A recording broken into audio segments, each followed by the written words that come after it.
ways we can do this. But this morning, I think the focus is still on security because the police in the northern and upper east region have raised an alert. They say there's an imminent attack, especially on Bolgatanga. I'll be telling you more about this particular statement because it's quite frightening.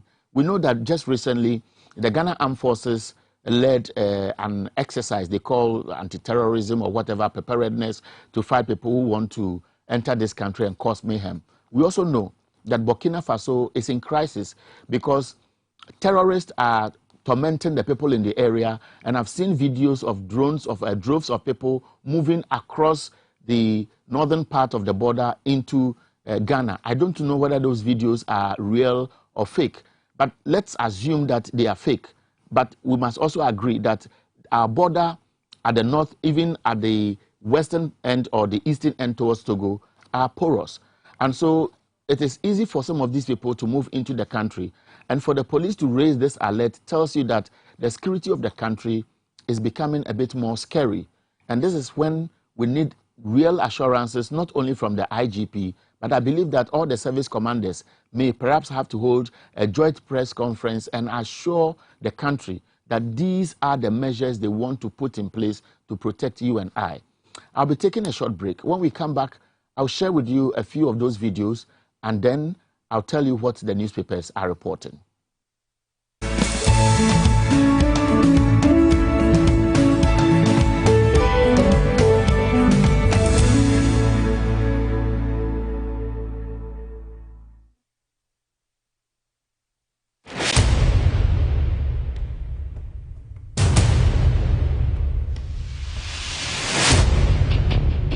The average human body mass should have at least 60% water for optimal performance in any physical or mental exercise.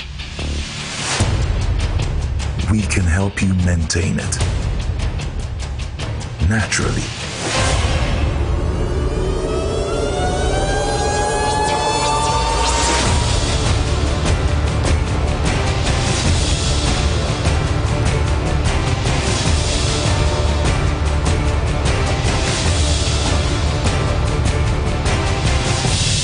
X Natural Mineral Water. Simply natural.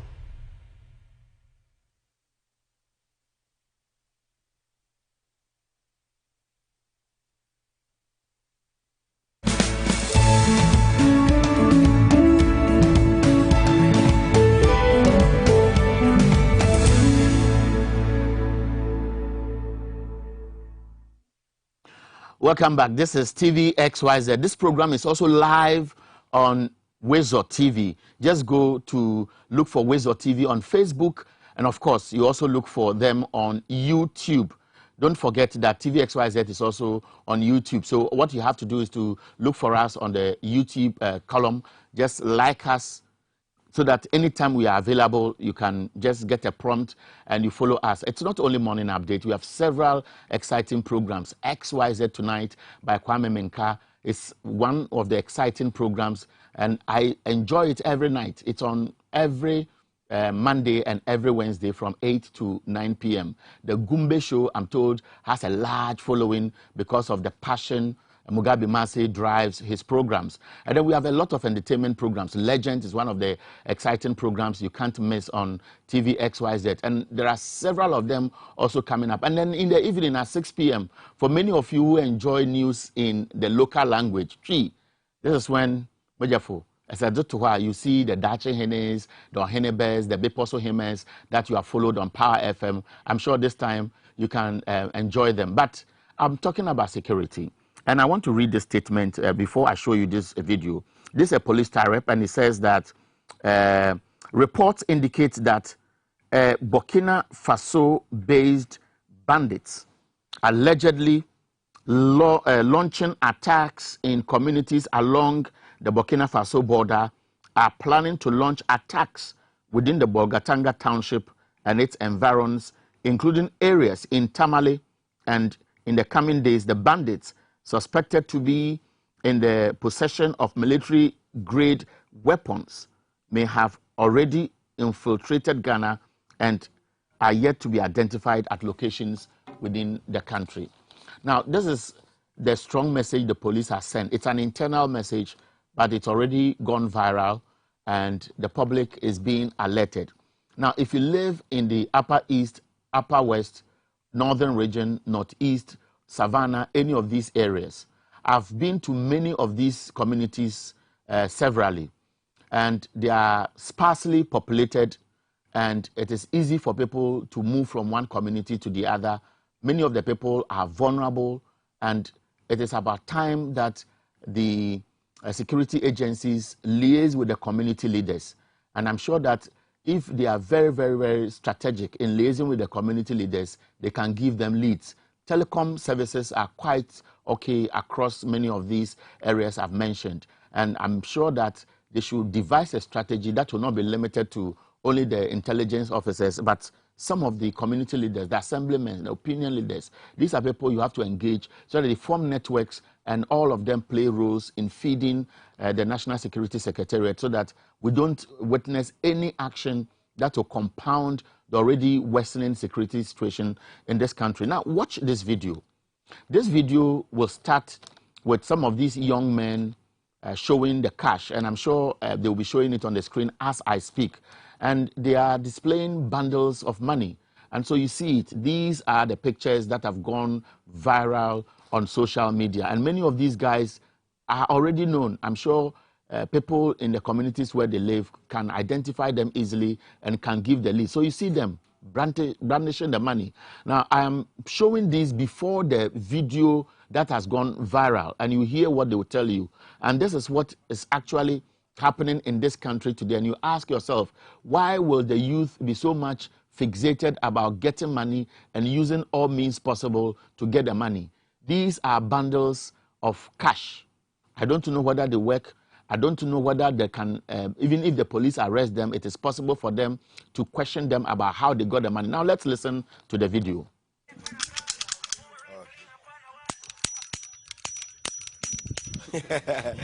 No good advice. Abang pen ni be. Oh, will you fuck a no? Di banana in a check. No good advice. No boozing, motherfucker. Obian Ghana. See if they can just clip that small portion of the video and play again. This is a direct threat. It is not youthful exuberance. This is a group of young men who are first of all shown us cash, whether it is sikaduro, whether it is proper money. I don't know what the Bank of Ghana law says, even if you are showing fake money. I just, well, watch the video again.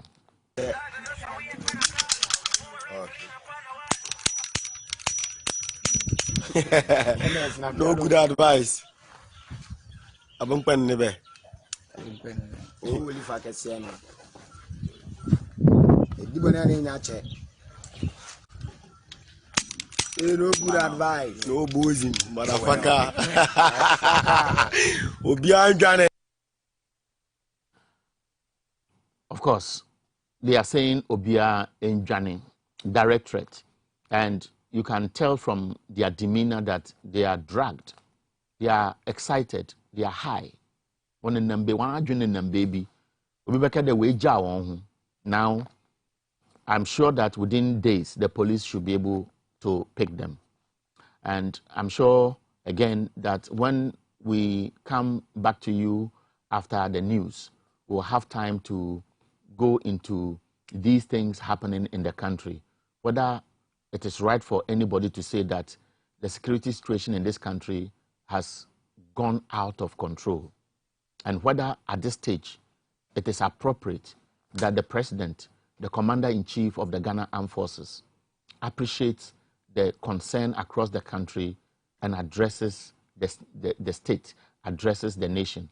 Tell us where we are, give us double assurance, and not leave that alone to the IGP, who already is under attack because a police officer has been killed, and many people may not appreciate the challenges he's facing as an individual in an office as high as IGP, And for that reason, they'll put him on the spot for all the criticism to get the right things done.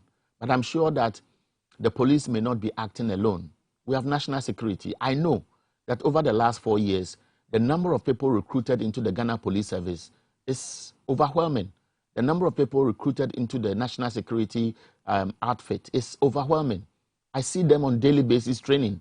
Number of people recruited into the Ghana Army, overwhelming. Because where I live, I drive through an enclave where I see them at dawn training on daily basis. And most of the time I observe that these are new faces who are being drilled to put them in a better shape to be able to occupy the various positions they will hold in the service as either recruits or so on and so forth. This is the time the state must speak, especially when the police has issued an internal memo saying that there is an imminent threat, attack, direct attack on a whole region, Bolgatanga, which is the capital, and it will spread to Tamale, the northern regional capital. Is Ghana getting close to what we are witnessing in Burkina Faso, which is threatening investors, which is threatening the business community, which is threatening tourism? Because when it gets to this stage, that is when the diplomatic community becomes very, very, we put them on high alert. So they issue travel advice to citizens. When you are going to this country or this town and so on, don't do this, don't do that, don't do this. And it gives Ghana bad press. It gives Ghana bad press. I don't have much time. Wisdom is around the corner. Abena is here. She's not gone very far.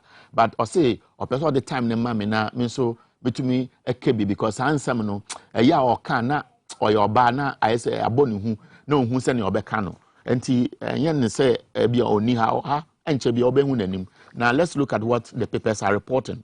Daily Graphic on its front page. There it is. I will spend a second to keep quiet so that you can reflect on it. So, tackle crime comprehensively. Security experts say, and 20,000 bounty for robbers. I see Professor Kwesi Enin, Dr. Festus Kofi Obin, and Adib Sani all speaking to security issues here. The center spread talks about ECOWAS, and the story says ECOWAS Mediation Security Council meeting underway in Accra. Now, Ghanaian Times on its front page talks about the president urging the private sector to help provide $400 billion financial gap to meet SDGs for 2030. So that's on the front page of the Ghanaian Times newspaper. The Chronicle on its front page says, vaccine politics has taught me a great lesson. That's what the president is quoted to have said. So that's one of the big stories on the front page of the Chronicle newspaper. The Herald, on loan IGP must be sacked now over increasing robberies and murders, security analyst says. So that's on the front page of the Herald newspaper. Two more. Wisdom is already getting ready. Business and Financial Times, Pests and Vector Control Association launched to regulate activities, and public servants push for base pay increase, not impressed with executive pay freeze. That's an exciting story we'll discuss later on the page. And the last one, Michael Dokwesi's paper, judges angry with CJ, that's Chief Justice Enimi Yeboah. Judges are angry. And that's about time I leave here. Inquisitor on its front page, Jamestown bullion van attack, IGP stirs anger. I'll tell you why when we come back. Sorry, I've eaten into Wisdom's time, but the news is exciting. I'll be back when the news is over and Abena has taken a segment.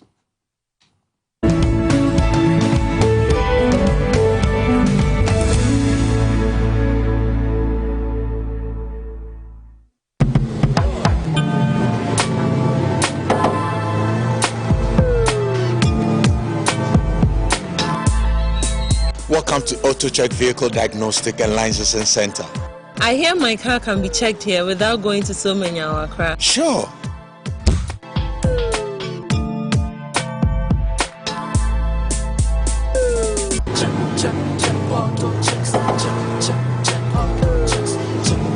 Emission, check. Alignment, check. Brakes, check. Visit AutoChecks at Koforidua Aquadrum Road for the roadworthiness of your vehicle, from saloon cars to heavy-duty industrial vehicles. Madam, your car is now ready for the road. Thank you so much. Auto checks. Check. Auto checks. Your safety, our priority. Check, auto checks.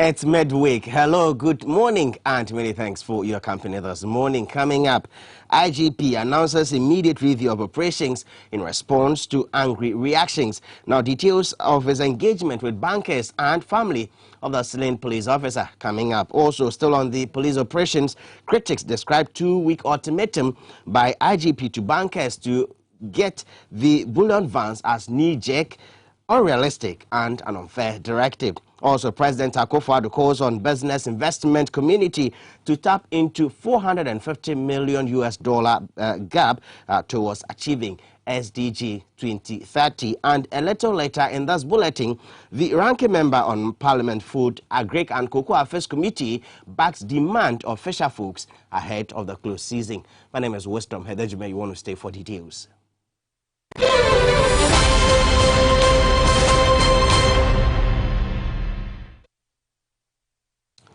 Many thanks for your company. As always, the news is live on air and also across our social media handles at TVXYZ Ghana. Let's begin the stories from the camp of the police because the police administration, which is under heavy criticism for operational lapses placing lives of its officers at risk, has assured the public of immediate review of operations. Now, the IGP, who disclosed this after commiserating with the family of the slain officer after the bullion van attack yesterday, also insisted the June deadline directive to bankers after meeting with key stakeholders yesterday.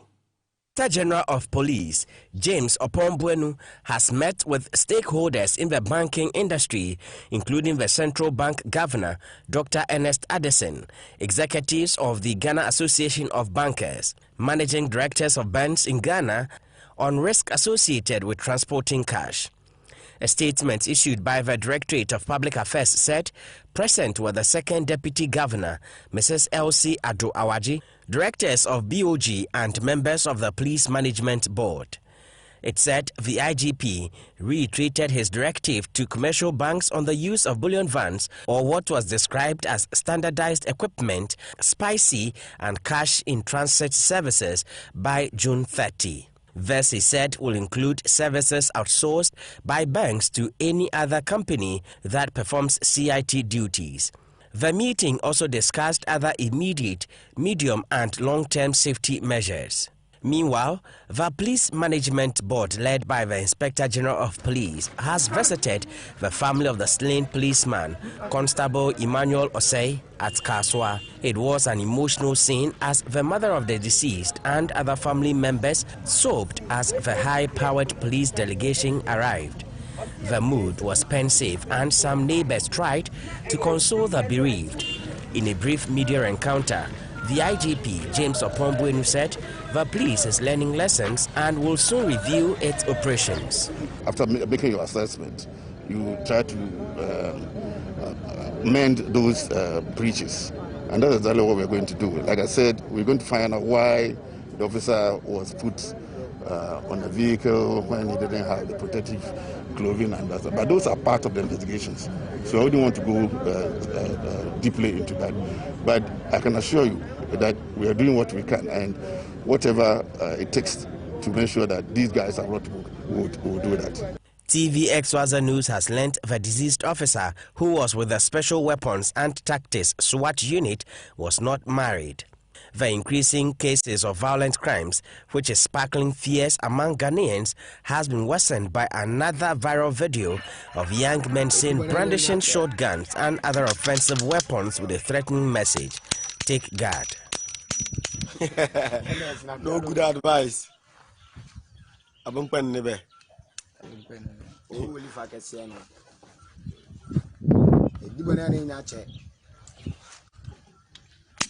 No good advice. No boozing. Stay with that issue regarding the bullion van attack and for a 2-week window to commercial banks, especially specialized deposit-taking institutions, to resort to bullion vans or risk losing police escort has been described as harsh and unrealistic. Now, Xyz News is learning the Ghana Association of Bankers will be holding an emergency meeting regarding that directive by the IGP. There is more in this report.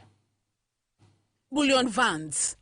Killing of policemen on escort duties, among other forms of attack on officers on official duties, have triggered angry reactions and general condemnation of the Police Management Board for negligence in the past. Vice President Dr. Mahamudu Bawumia is on record to have made some pledges on retooling the service with bulletproof vests and CCTV cameras in response to similar concerns. In December last year, Bank of Ghana issued a fresh directive to all deposit money banks and specialized deposit-taking institutions to acquire armored-plated bullion vans for cash operations. It, however, gave them grace period ending July 1, 2023 to phase out all soft-skinned cash in transit vehicles. But the IGP is thinking differently. His anger following yesterday's barbaric incident in broad daylight may have influenced his 2-week deadline. While experts appreciate his passion, the window is too close. Banking consultant Dr. Richmond Etuahene describes it as unrealistic. First, he says, banks may need time to mobilize between $150,000 to $200,000 per vehicle and time to ship them. Public opinion is still divided because some say the life of officers, drivers and tellers who may be on board such vans are paramount. But former MP for Mion, Mohammed Aziz, who spoke to the issue on TV XYZ, says the IGP's score was informed by his emotions and banks cannot simply comply within 2 weeks. We know the Ghana we are talking about. It is lip service. The reaction of the IGP is a knee-jerk reaction. Today is the 15th of June. You are telling the police, the bank, that if they don't get bullion vans by the end of this month, you will not allow your police to be with them. Let us assume that the banks are going to import those armored vehicles. How long would it take them to import them, clear them from the port? It's not realistic. When the IGP talked about the 4,500 bulletproof vests, where are they? Have we seen them? Have they been distributed?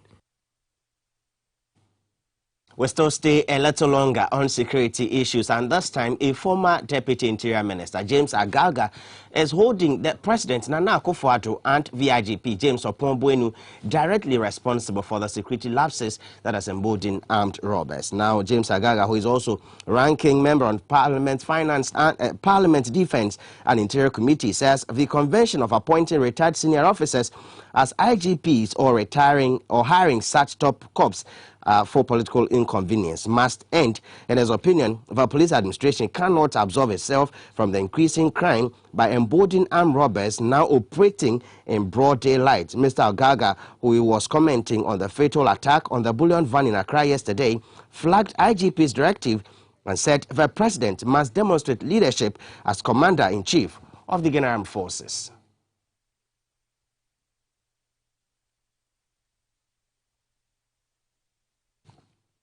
Well, let's turn attention to some other stories and still stay in the camp of the president. And this time, President Nana Akufo-Addo has assured the investment community of a sustainable and a stable environment to grow their business. That the president, who launched the financial roadmap gap towards achieving UN 2030 Sustainable Development Goals, said besides a sustainable and stable democracy, the rule of law has been entrenched for fairness and to open up for opportunities for all. He said the country continues to empower its human resource base with entrepreneurial skills to tap into changing technologies. President Anado assured the SDGs will continue to be the driving factor in the formulation of Ghana's development policy. He concluded by inviting the private sector, domestic and foreign stakeholders to take full advantage of the great SDGs-related business opportunities to help develop the country.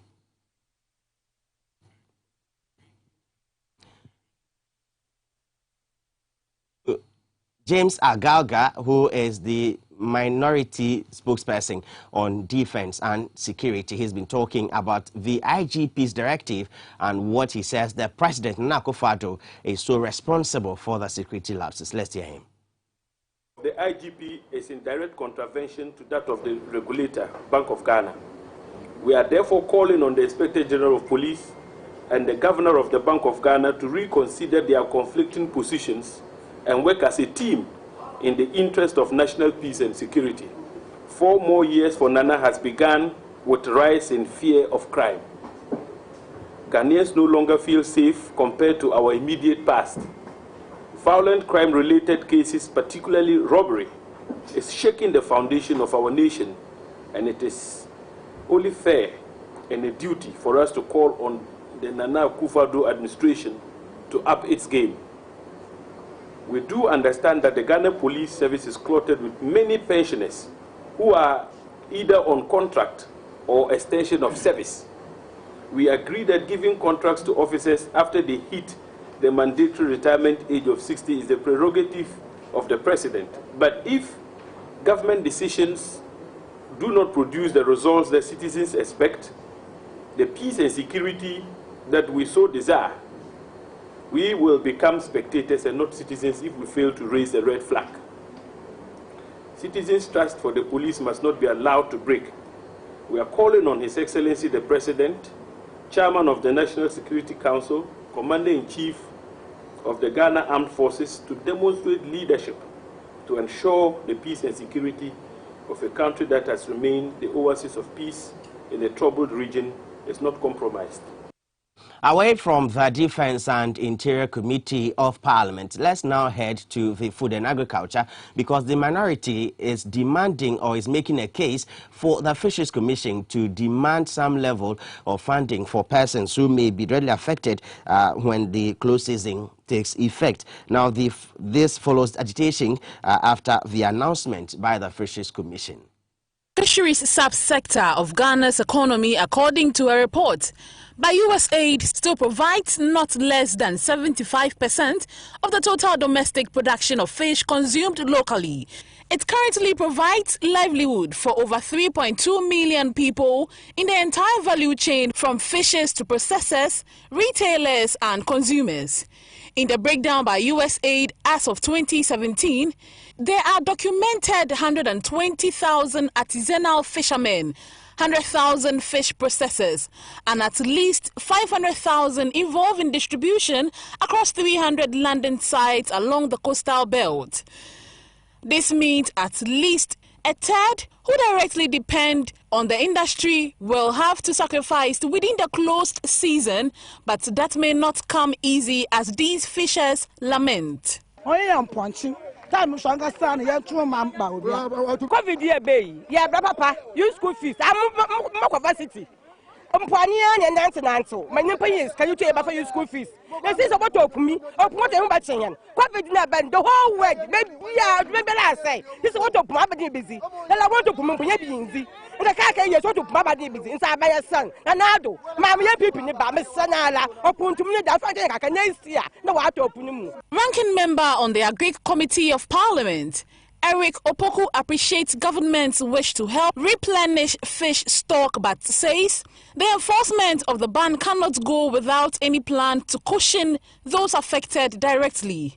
Mr. Opoku, who is also the MP for Esunafo South, said the Fisheries Commission database on fishers could guide any form of support, aside the linking part on consumers. You have to make sure that you provide alternative source of income to these fish farmers so that they can survive the period of the close season. In some jurisdictions, what they do is that once they have a register of all the fishes, when they close season, they implement the close season, all those who will be affected are given some kind of financial support. He says instead of the questionable closed season policy, government must pump in resources to stop plastic, which are more toxic to the life of water bodies, to protect the local industry. Last year, there was no close season, but they have reported that fish production increased by over 11%. That wasn't the case when we had the close season. So the whole concept of close season must be looked at, and we need to seriously look at what must be done before it is implemented. Actually, the fishers will suffer as they suffered the other time, and I think that at the end of the day, we are not going to see any improvement in our fisheries resources.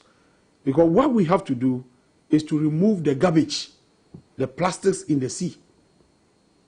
They have reported that when they go for fishing, whatever they catch, 85% is made up of plastic.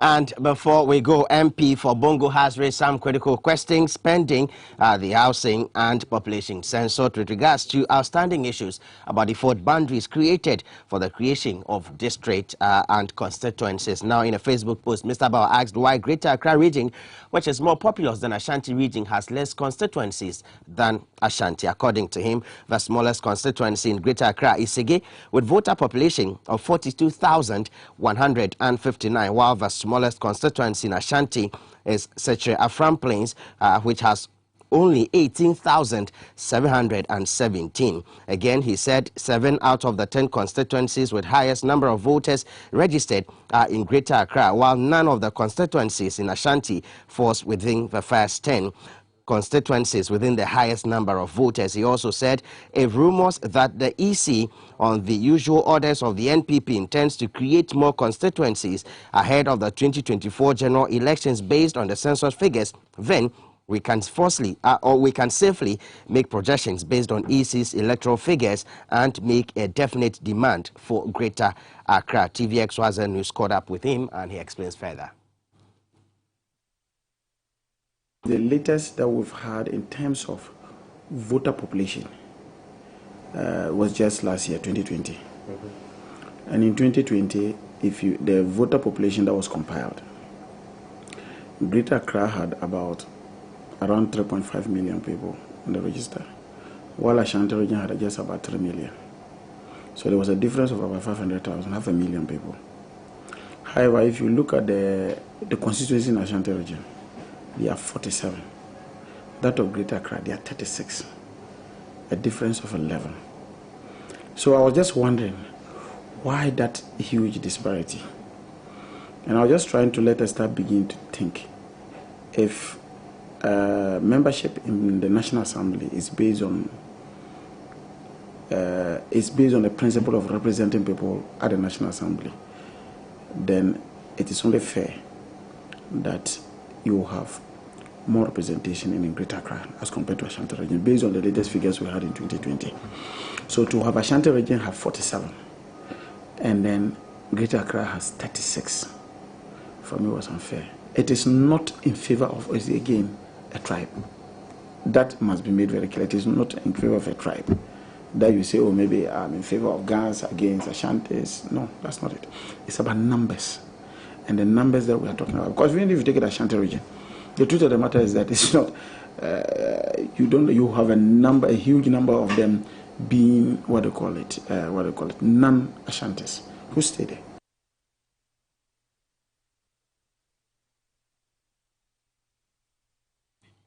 And I'm sure if the Honorable Edward Bauer is watching, he'll be asking, Wisdom, yesterday you spoke to me. I said I'm MP for Bongo, and you're telling me MP for Bono. Well, I think we can just make do with that. And then that'll be it for this morning's edition of News in Brief for Morning Update. As always, please log on to my xyzonline.com for more news stories. Good morning.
peace of mind is very essential in your journey to success.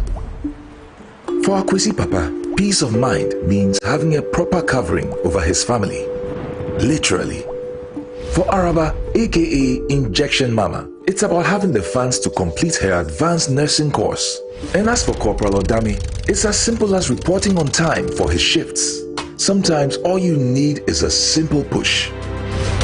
At Needs Microfinance, we have tailor-made loan packages for salaried workers under the Controller General's Department. With the low interest rate and quick wahala-free process, you are guaranteed of a timely solution to get back that peace of mind, literally in 30 minutes.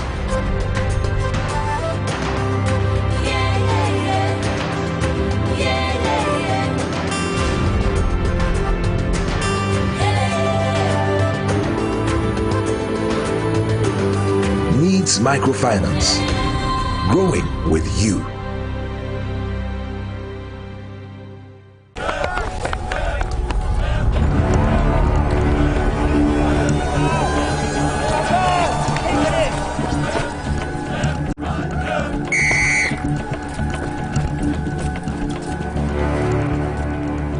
We are one man short. Should we invite him? Yeah. It be old cargo. Can I join you guys? Yeah. Always free, fresh, natural, X, mineral, water.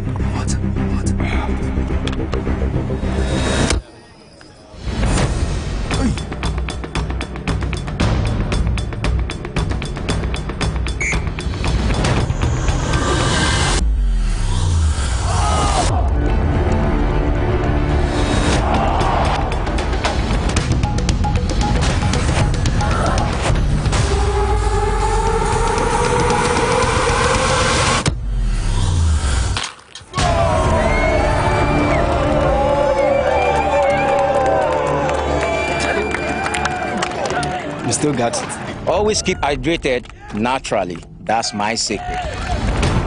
Manufactured with the primary aim of preserving nature's finest minerals necessary for a healthy mind and body. X Natural Mineral Water. Simply natural.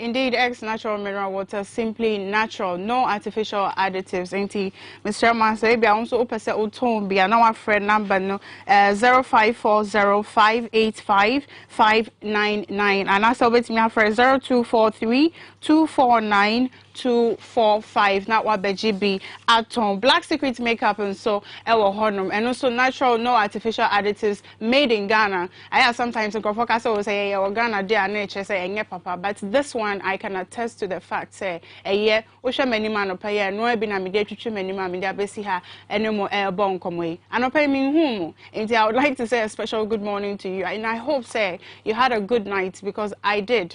Whether you're fine into also a condition like a crabia what to do for any cover on what to me that fine and I hope so also so what me edasa now it was your final payment per se to train komobi.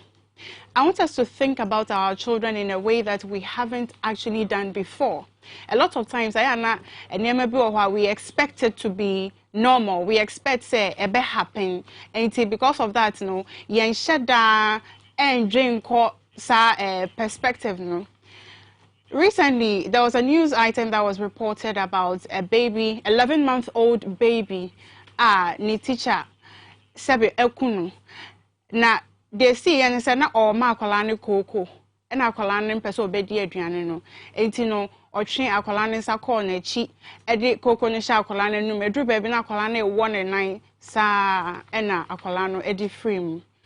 Video CCTV camera I was school ho and I headmistress na the bar out and sana ye hu say bibisa and I den esi na aya na bibisa say what do ba ko school a den important na wo hwe and if I'm going to be truthful I look at the school's building me hwe say bia paint near fresh, a foam hall, and yanning shadan also, almost seashore, almost playground, and then I say for me, them about school, I mean, besides a play, almost play dress and also play dress. I mean, share now, Colan, our moody agronomies, so they were not wearing a play dress, almost show me uniform, so I asked. Besides, most more play dress, ain't I then Colano, Eddie or more uniform, a diagro. But to ask the most important questions, I think I failed. And if we are going to be honest with ourselves, I'm sure you agree, so it be also so why is that mistake need be paying.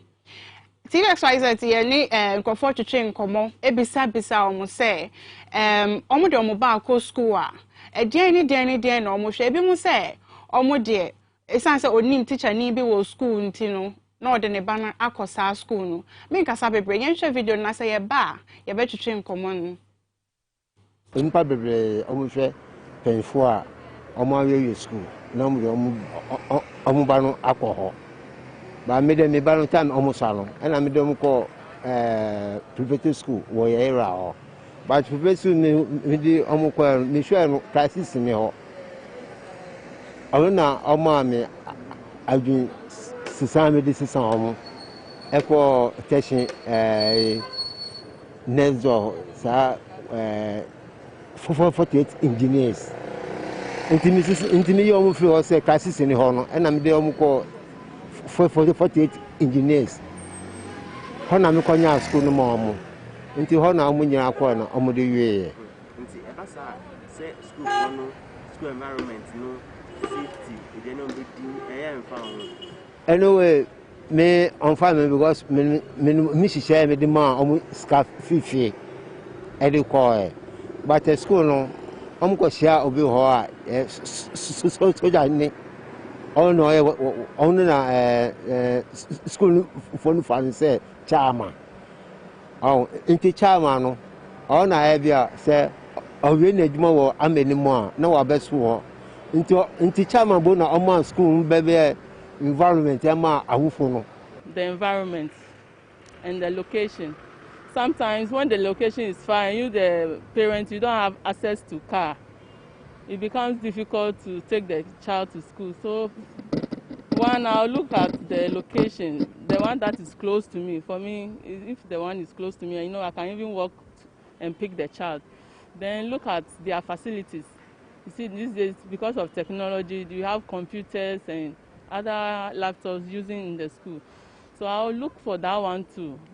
And also look for the way the teachers also how do I say? The way the teachers teach, the way they interact with the kids. Teachers, they don't have patience, and what they also eat is also very important because the school is also a second home for the children.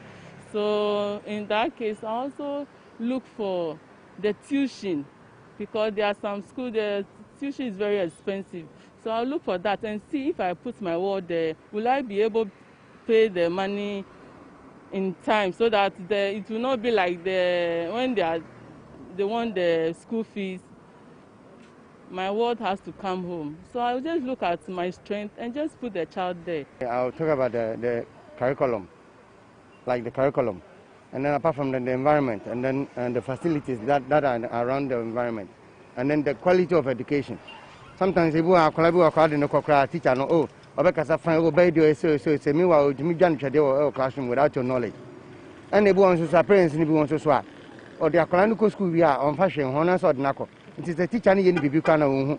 Secondly, a school fees no so kaho. The boy which are very expensive, but quality of education and on church which means it doesn't tally with the money that you're paying, which means you are not getting results. You understand? Apart from that, no crebo so currency to me about the performance and enkoye. Next is kind of which you are wasting your money. Na bon so bon school ni shepe but enkoye. Bon so bon school no be am facilities ni shara nya yi but e be depend nipa na wo ho na omo cha de na. Ana baby a discipline wo bon say discipline ni wo. I say na say covid dey abai say. Bon akole bo ko school a teacher net wo no cha de ko akora na wo she no space. Hwe fa no ko se be nya ne ba. But nipa no wo tema or chem kola na dia oh at least we kwa dey ofan Interpretation for any with regards to say Odo school, what are some of the things you look out for? No, and now but one thing that I realized, so even I did it as well, is with the fact say Oko school, no, that's almost school fees now because the school fees is high.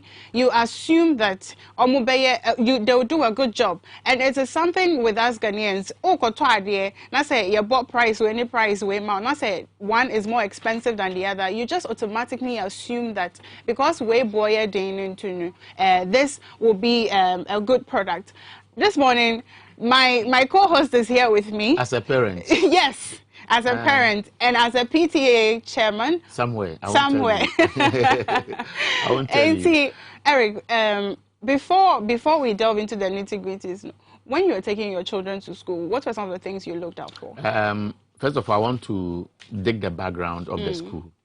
The prime objective is to ensure that I am putting my child in a facility that will train the child to excel.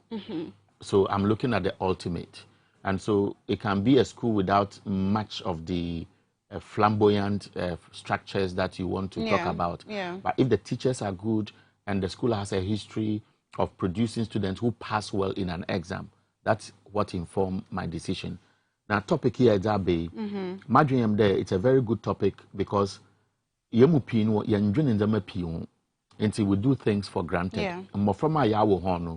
Investment. International obi wa womba ebien ebasa anan ebia wentum ensida no mpo. Because it been one adwen your day oh me sidan wo kai ebasa mo day on not sure that you are successful. You can have all these things, but if your children are not well educated to the extent that these children will live to tell the story of your family and ensure that your family know or shrena, you are failed in life because nyankopon wan board there wo ba. So the children you have are your investment. Yeah, definitely. Only a one. Two, Ebenade in a bedroom who Najo Bako. Or they attack the Yamupia, your one cran, your Kumase, your Takradi, your Tamale, your Bolga, sometimes Koforidia, some of these small towns that are fast becoming big. Because of a Juma demand in Inti. Sir, Embassy Affinity through Wawo. Yes. Sometimes as early as 2 months, 3 months, they leave their kids with some of these schools. That is where the incident happened, where a caregiver was feeding the child. Either the caregiver was somebody they picked just without any proper training, and maybe a bufu. Some of these children can be stubborn. Look, I've seen when I was growing up, my own mother, I realized she did something, I thought it was normal. But when my wife tried it on one of my children, I warned her. Yeah. It was like, if you dare, I'll blow your head. You know, that's what happens. So one man cocoa, the traditional way, and then with the cocoa na afrano ochoka na cocoa. It is a crude way of feeding the child. Some children are born naturally one page band, so they eat in bits. So if you are a parent and you are growing and you appreciate this, I read a lot about, because I'm a professional teacher. You understand me? I went to a teacher training college before I got my first degree at the University of Cape Coast. So somebody, as I said here, but for what I'm doing now, I can walk into any school, do a little refreshment and go back and teach. So I understand how children are brought up. Now, it been one task them. So what about the 2 months, 3 months, 4 months, 1 year, at the school. School no be what they established this school for profit. Yeah. A man for when they will start to be a 2-bedroom house. But for man rebano, EGG school fees now expand, na expand. They be now I primary, then warigi, no I GSS, no warigi. Some become ambitious, no I in SHS. Some of them do it for profit. True. They don't get the right people, and so these caregivers will end up with what we have. True. And Eric, some of the schools, they are just doing it for profit. I want you to get your phones ready because we'll open the phone lines so you can call in and contribute to what we are talking about. If you just tuned in here, what we are talking about has to do with Udoba School. What are some of the things that you look out for? 80 numbers and they'll put on the screen. But if you also want to join the conversation through WhatsApp, then it's 0556 999 999. Yeah, for course, don't forget, it's some friend, but at the cross or the agent who Yet the ember from Maruku school, what do we do to make sure that the children don't become vulnerable? Exactly. Assembly is Kumase. Now, Martin in the Iraba, Fairfield, 14-year-old girl, Oko school. Now, mame or the iPhone 10 EB or the Amman, Ebia say, it was Sika. You don't use Sikana Ewano to set your children as traps for people to pounce on them. A Kronfo, who afraid because the iPhone 10 became the source of attraction, no, most seeing there, watch afraid now, what more by your way after was in to hospital. You work say, back a baby. The child is dead. You see, and I would suggest the school parent teacher associations or the one or call school no more or the way. Nasa a training and a head teacher of a school. Or sometimes also you call some in-service training, whatever, ya a BB, and see they are just teaching the children. They just go there and the school is not focused on getting the children what they must have. And they end up destroying the children.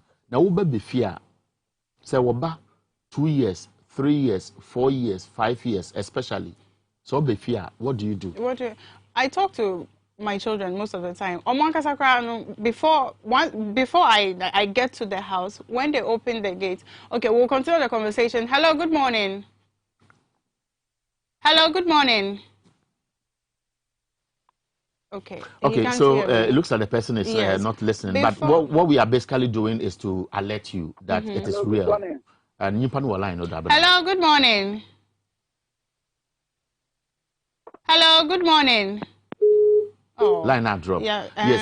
And see, I'm amazing you there. Some of the schools have everything. One of our chamber from Anadzeno, Ibinum Wayade, but Ibinum so what for Quanumbonodo. In America there. So Uber Befia, how are you training your child to the extent that I'm for Benny Befia and you're for Benny Bidding Kitahu? Oh, Echo School, no, not then. What's will be a line? I think yes. Hello, good morning. Hello, good morning. Me passion and Pomo to say. I'm fine. You're fine. Please tell me your name and where you're calling from. I'm calling from Upper Wega. Oh, okay.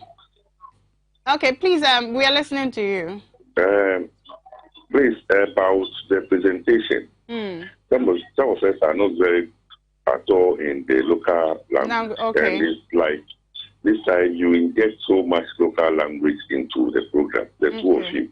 Okay. So please, if you can do something about so that we can follow. That's what I like. I think it's a fair comment. Yes. We appreciate Thank it. you. Very Thank you good. very And we like such feedback. Yes, yes. Yes. So I'm told people are calling the WhatsApp line. We are picking just 4 or 5 more calls. Okay. And so 020-4155-888. Somebody is there, Abana. Hello, good morning. Good morning, my mother. Passion, I want to say. Yeah, me that charm now, no, it's a free man. Passion, yetio. My mother, but here, my brother paying my pine. Eric Passion. Passion Mejodo. Oh, Yaman come to kill me. And someone would have to go. I do a papa. Mamma, the caca, murders or the day. I will let you miss a food bring. Ah, wow, take you. It didn't you, Juma. Ewa. It didn't weigh you, Juma. Into Sanka. Your best share. And like I said, your best share. Ah, I want to save you. We need to know what. What more than the caca. I'm not actually one man. I can see the other boy. Because a man, actually, what the man. Many are not in California to be all holy. One from no one actually came. Ewa. Until they don't know either now also again. The lucky as so you won't be there and go when your mom boy. Okay. Pasha, that's it. I think what he said is very critical. There's somebody else on the line. Hello, good morning. Hello, good morning. Please tell me your name and where you're calling from. My name is Albert. I'm calling from Kaswa Udbari. Okay, Albert, we're listening to you. Come again, please.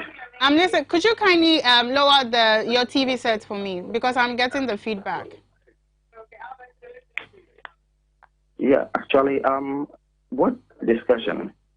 Could you kindly lower your TV set for me because I'm getting the feedback. Hello. Okay. Good morning. Yes, good morning. Yeah, Pacho. The way I'm Pacho, me chairman of the but in the American say, Mama P language, you know, any more now. TV station or a quick season. Me Pacho, yeah, balance. A quick station, you know, I be on one moving, nothing about my answer. Me Pacho, yeah, I balance in 50-50. Yeah, for 2 more calls. Hello, good morning.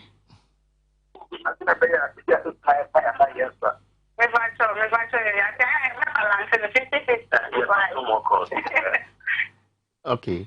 All right. It looks like there's feedback. Yes. Our guests are in for newspaper review. Look, you know what? I think Friday we should add this to the subject we'll be discussing. I think so too. Because a lot of people would wish to call, but it looks like we are in a hurry. We are running away, so we are not giving them time. Enough time. But you see, if you have a child and you love your child, and I was speaking to the fact that you must groom your children such that you have that rapport with them. So you go home. Which is one thing. How was school? What did they teach you? First of all, it is helping you to find out if the child is able to remember what he or she was taught. And so, how was your teacher? It will be a nice way of fishing for information. Exactly. If the child is not happy, you can read it. That is when you go to the school, find a nice way of engaging the school teachers. Again, it's not bribery. It's, in my way, a form of motivation. Yeah. Once a while, credit, it can be 5 cedis. 5 cedis. Ato. Metina he'll be credit 5 cedis. Most noble. Oh, teacher and Pocho JE. Once a while, able to my friend. Na ebi amabano, efshane performance, maybe be a friend. The teachers appreciate it, and so sometimes they develop that natural affection for your child. And that is where, even though many schools are not doing the individual teaching or learning, that is when it comes in. You are psychologically finding a nice way to let the teachers appreciate you for respecting them and also extending that slightly towards the child. So they can even engage you. Obano, the English, maths, and now our classroom pay attention. Because many of us wait till PTA meeting and now end of term report, and they will give you a summary. Your child, she keep it up. But Eric, to attest to what you're saying, I'm like that with my children's teachers. So until one time, we French tutor friend said he's very good at it, so he wants to do extra classes for him for even free, because my son is pretty intelligent, and it wasn't as though or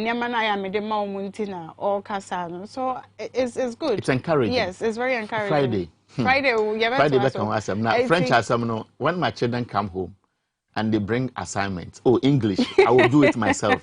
Maths, I will do it myself. French, I say go and give it to your mother. You know why? So that when I make mistakes, the teacher doesn't say, "Oh, papa, I'll boy." Okay, so that was just by the way. Eric is taking over now with the newspaper review. All right. So.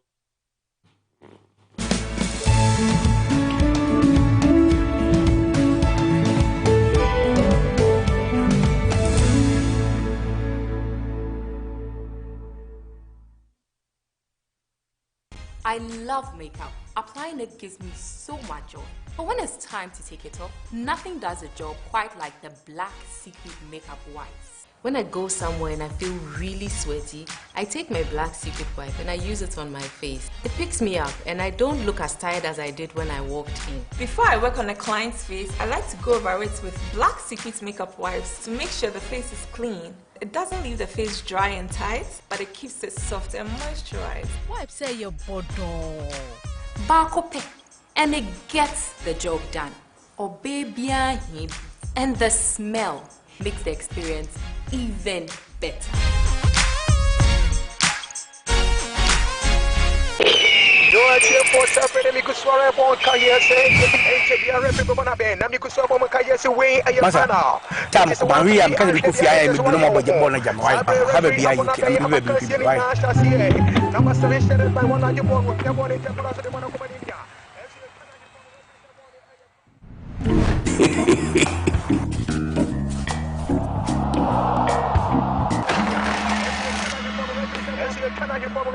Aha! HD logo the bottom. Where you say HD local channels na mo hwe. And so pictures ni clear. They 5 times better. As in other channels that could be sure. So what I mention when I'm right away. Oh, what the pictures.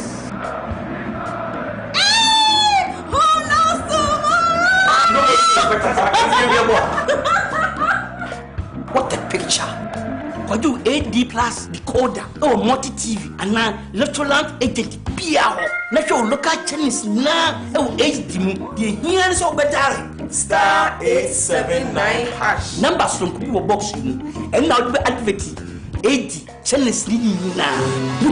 Get an HD Plus decoder from now till the 9th of August for just $89.99 Ghana cedis and enjoy 3 months free subscription. Enjoy all the excitement and live sports action in the HD Plus Air Bosso Feely promo lasts from 7th June to 9th August 2021. Visit hd-plus.com.gh or call 024-243-9872 for more info.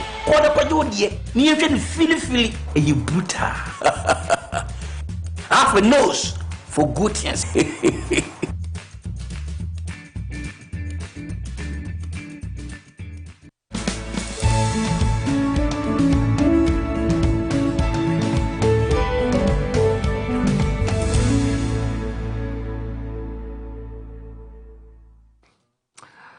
Welcome back. This is TV XYZ. We are available on many of your TV platforms, satellite TV, digital TV, Go TV. And of course, you can also follow us on YouTube. Just look for TV XYZ. Like us, share the link with friends. On Facebook, just like us so that you can always get the prompt. And of course, Xyz TV is also picking our feed. And so if you find Xyz TV on Facebook or YouTube, you can also watch this program. Starts at 6:30 and we close at 9 o'clock. It's now time for the newspaper review segment. My 2 guests are in. Courage Nobi is a member of the NPP's National Communications Team. Courage, you are welcome. Today we've all gone African.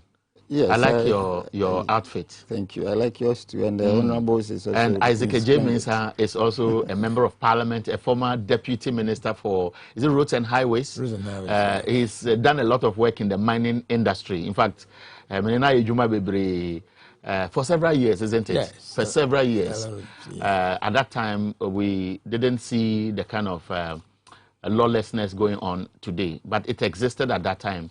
Ajay Mensah is the MP for Wasa East. He's also representing the NDC. Isaac, you are welcome. Thank you. You also look very smart. Thanbe. Yeah, what do you need is for the NB? Oh, no, it's the same thing. No, my material is some 20 cities a yard. Can you imagine? Yours is about 1,005. Because you're a member of Parliament. It doesn't matter. You're a big man. It's the same thing. Okay, so that's just to welcome you. Yeah. There are several things happening across the country. I want us to start first with security issues. When the robbery happened at Kolebu, people said, oh, something related happened just 5 days earlier. That was around the police headquarters. And so many people then quickly tried to pull few incidents that happened recently. There was a killing in Kumasi involving a woman who was supposed to be the wife of a driver of the former GMPC? The former GMPC boss, KK Sapon. It's not KK Sapon's wife, but the driver, the guy is dead. This guy, I'm told, is the one we saw recently in a viral video counting bundles of dollars. The police in Kumasi say they suspect contract killing. But we are waking up to another serious concern. This is about a formal notice from the Ghana Police Service to members within the Northern Belt of an imminent threat, imminent attack from bandits who have infiltrated the country already from Burkina Faso and are supposed to be operating in the northern area, that's Upper East, Northern region, and so on. And they specifically mentioned Bogatanga and Tamale that they can launch the attack any time from now. So the question is, have we gone to a stage where security is now out of control and so Ghanaians should be living in fear? That's the subject we want to discuss this morning. And so I want to start with Xyz Morning. First, you have followed the conversations. Discussion started yesterday. And when you woke up this morning, how did these come across you? Thank you very much. I think I'm coming to your station for the first time. I'm impressed and having worked with you over all these years. Thank you. So give me an opportunity, especially my viewers from Wasa East, the Boise, our chiefs, and all NDC people all over the world and all over Ghana. And I want to start working. I'm told you can speak English and and say, I'm Canada Mamba. But you see, when you talk about security now, then you want to be worried. Especially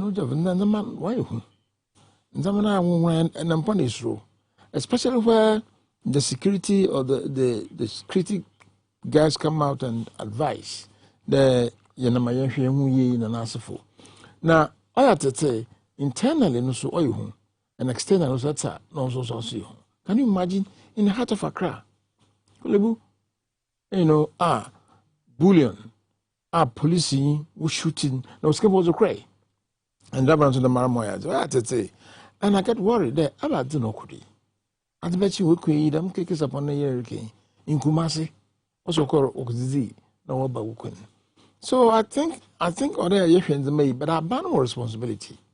Though I don't make sure money you confirm. We've been getting the means of knowing you, but no, what was sir? It's not a new thing. But you see, if you're not you to an ammonia, because the man was sophisticated with this technology coming up on board, why am I cramming? Why? But you see, it's also worrying. There, our surrounding, every Burkina Faso, this insurgency is all we Nazi. Oh my say. So the question is that, do we have the capacity? Do we have all it takes to control that? Even internal ones a challenge. And as I imagine there, Burkina Faso, them terrorists were when so send before me. I know that Aban or Bonham wasn't there. But when me who there wasn't Bonham was really. This is there, bomb Bibia Bawo, gathering Biase, mall Bibi West Ho, a sword Nancy and a COVID to bear my sister. But the worry is that send there some food send from no walk of Molibia and the be walk over. Do we have all it takes to rebut it? But the challenge is that what our ban unya sikapudu another maybe I would so Togo in other country we now bob and the answer bob on one another. So skits not something that can find politics. Because I'm going to be attack one get a NDC and MPP. Apart from internal lane, in there, what's in the political group, bit there, what's there to have as a way the man. Yet, now you true. And see, Abanu, okay, but communication is very important. Abanu me who there, Mamu Bena come into. Sometimes, them Casanaba, washing crime. And this is a sort of security for advice and the Suway, now the number is to be a new year, and now, BBC Dama. Now, so Obi Baka, and I don't know if you are fluent, but whichever way, somebody might want to say that the way things are going on in Accra, where we have almost all the, in fact, the headquarters of all the security agencies are in Accra, and Accra has the best roads compared to other cities in the country. Accra has more networked communication, and so it should be easy for the police or other security agencies to operate efficiently. So if in Accra, the capital of the country, things go on so easily, the robberies go on with so much bravado, they don't care. It tells you how difficult it will be for our security agencies to manage the threat that is emerging up north, because those areas have bad roads, network is very bad, the people perhaps are not well informed, and so they can operate easily and go. And so where we are and what is happening is a reflection of a failed state with reference to security. How do you respond to this? All right. Thank you very much, and good morning to you, the listeners. Good morning to Honorable, the first time I'm meeting him on this platform. And I think generally it's a worrying development. We are all concerned about the recent developments.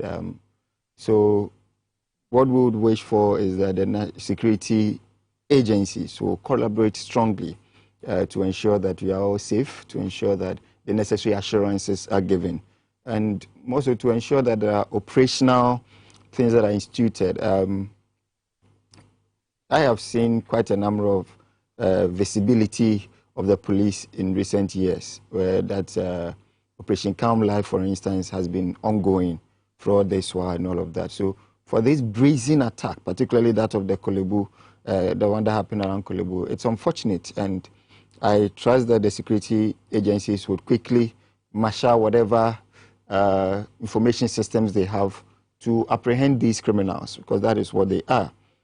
With the situation up north, I'm glad that the intelligence community has been able to pick up and to even issue a warning so that the people within the local community would begin to be on the alert. They'll begin to look out for particular signals and to quickly inform the police. Because if you check, security has always been a partnership between civilians and the security institutions.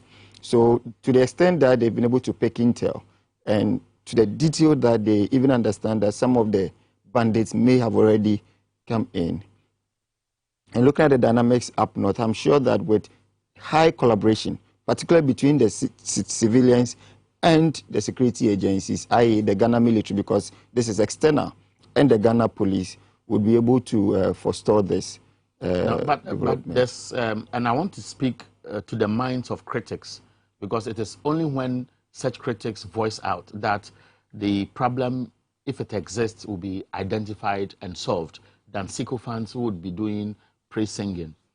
There is this school of thought that our security system today has been suppressed, and therefore the professional ones are not able to voice out, and we are flooded with the people who come in with an orientation towards serving a government because it's the government of the day and not because they are professionals, and that is why we have all these lapses going on.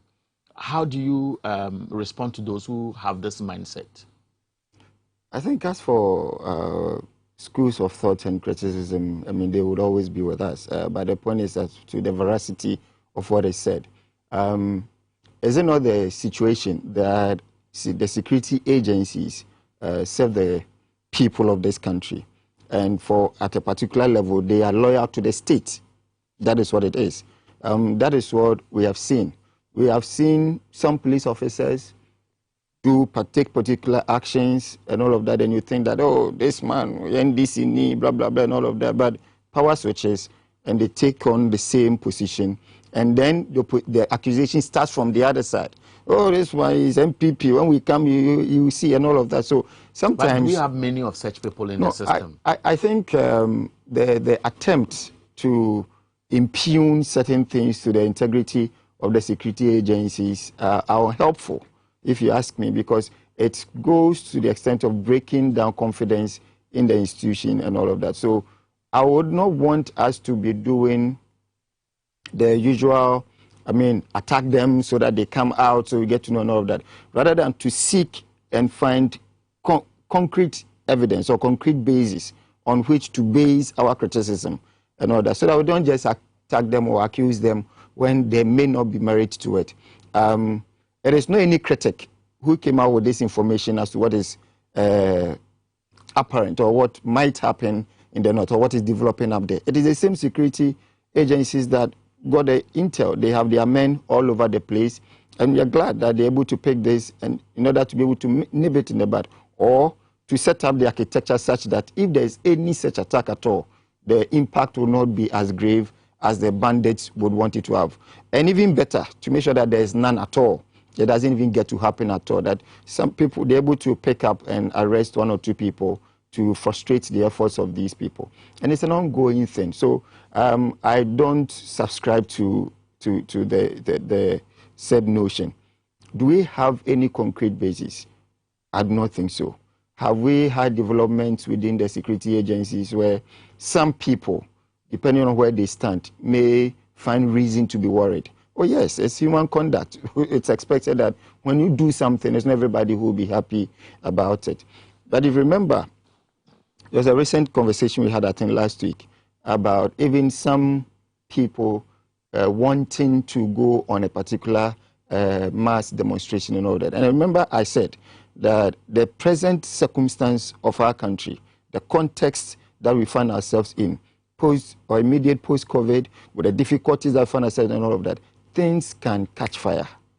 For which reason, in my thinking, it was not wise, or it's not wise for any group of people to again seek to amass and all of that. If you are going to do that today, you're expecting that the same policemen that we all agree are not enough to provide adequate security for everybody will be pulled from elsewhere. Maybe about some 200 of them, or 500, as the security agencies may deem fit, to now come and match with you on a particular route, just to ensure that it does not spill over, that on the blind side, when that is happening, other things could be happening that we can prevent. So, and I see that the protesters have done very well. The narrative, I will take the question to J. Mensah. The narrative is that whenever people want to demonstrate, the police will say we don't have the men. We'll talk about that later, because when the president was being inaugurated, almost all the police, the military, the intelligence agencies, I saw them at the Independence Square area, at the International Conference area. I don't think that on that day we saw crime happening, because people knew in advance that that day there will be inauguration. So they may see them as flimsy excuses. But let me take the same question to you, but in a different way. Security analysts have always given the signal that the unemployment rate in the country and the way people are being, the pent-up anger that can explode tomorrow could also become a security threat. Today, we are chasing people across the country for engaging in mining, either small-scale mining or illegal mining. And a security expert I've spoken to is saying that, look, these robberies on the rise, perhaps there could be some link to the government's overall effort towards nibbling illegal mining in the bud. So we have a bigger crisis to fight. I don't know if you subscribe to that or you have a different opinion. Yeah, I think it's here and there. The issue is that, for instance, the issue relating to illegal mining. Some of us, I have always supported small-scale mining. You know, I've been in the mines, and I know what it costs for. You can't employ all of them in the mines. In the past, it used to be the indigenes or the locals who would want to get jobs in the mines, and they're not getting the jobs. So some of them will get themselves involved in this, on a minor scale. On a minor scale, I mean, they don't use the sophisticated, equipment and so on. So then you now seeing the excavators. Then it becomes a sophisticated, mining. That is why I agree with it. It's not galamsey, but it's illegal mining. The issue is that there's also the other side, the small-scale mining. What can't we do? We have all it takes to get into the small-scale mining, get people responsible and accountable, give them an area, license them. These days we hear it community mining, but I will call it small-scale mining.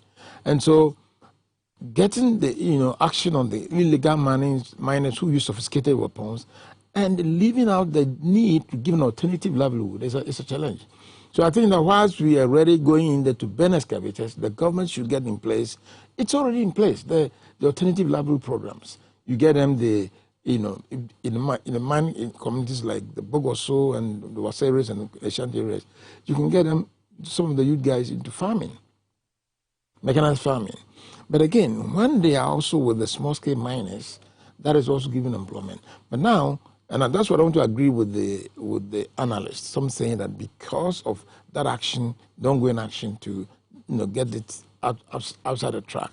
I mean, illegal mining. You see all these boys coming to the cities. You say, yes, how do you go about it? I think that apart from getting these guys coming onto the street and making that noise, there is a serious threat that we have. The unemployment is becoming a security threat. So it is not only illegal. Are we there already that it has become a security threat, or we continue the mantra that it's becoming a security threat? No, it's a security threat. You see, these days, with all this sophistication in whatever it takes, if guys, the youth, majority of our youth are unemployed, and it's a security threat. It's a major issue. If you are home and you can't give food to your kids, you are in trouble. And so that is where it gets to the unemployment thing. Unemployment is becoming a security threat. And we need a statistics to prove. We think as many of our youth are unemployed, and that is the major problem. And so we need to be concerned that it's becoming a security threat. When guys come in with terrorists, whatever, come with money, and begin to work on our boys, they will accept it going easily. So we should get it clear that unemployment now is becoming a security threat, and the government have to get all it takes to make sure that actions are being taken to get into the NAP. The issue of NAPCO, there are a lot of interventions that the government seems to be going into, but it's being challenged because of payment, irregular payment, and so on. It's being politicized. If you are not, an MPP, then and it's a fact. If you are not an MPP, then you are in problem. So let's get it straight. We probably need to get ourselves into proper dialogue. That don't get into politics. The issue is that now we find ourselves. It is the time of President Kufuor, MPP in government. Unemployment has become an issue. It is not only in Ghana, Ivory Coast, Nigeria, all over the place. But we have ours here. What do we do to work on unemployment? And we need to get out the issue relating to MPP, NDC. If you're not NDC, and it's a fact. When unemployment's come up, we probably will soon be discussing the census and so on. You see that if you're not an MPP, you will not be being brought in. I've been getting complaints from a constituency and so on. So, yeah, you are talking about the people being selected as enumerators. Enumerators and so on. So, but the challenge is that because unemployment all over the place. So, if you have opportunity to give to a party member, you want to do it. Let's check the situation head on. We have on our hands unemployment challenge. What do we do? And let's get the politics out of it and get it clear that MPP guys are involved, NDC guys are involved. How do you get it sorted out? And stop this politicking. And, we, during our time, we did it. During our time, what did you do? It's a fact. So I think that the issue of unemployment becoming a security threat is real. And I want to agree. Courage. While we are having the conversation, I'll plead with the production team if they can play back while the conversation is going on, pictures and a video of some young guys, I'm sure you have seen it, who are brandishing some pistols and issuing threats and so on. I remember almost about 10 years ago, there was a policy by the National Communications Authority that every phone must be registered. So the pictures are on the screen, and so it is easy to track people who register their phones, use it for other things rather than the appropriate things. And these people have put this information on social media, and I'm sure it should be easy to track them. Now, if you look at these pictures and the video that accompanied it, where they are issuing an open threat to Ghanaians that, take guard, we are coming after you. Does it come across as young people who have gotten to a stage where they don't fear the police, they don't care? And I want us to listen briefly, and then maybe I'll conclude the question. No good advice. No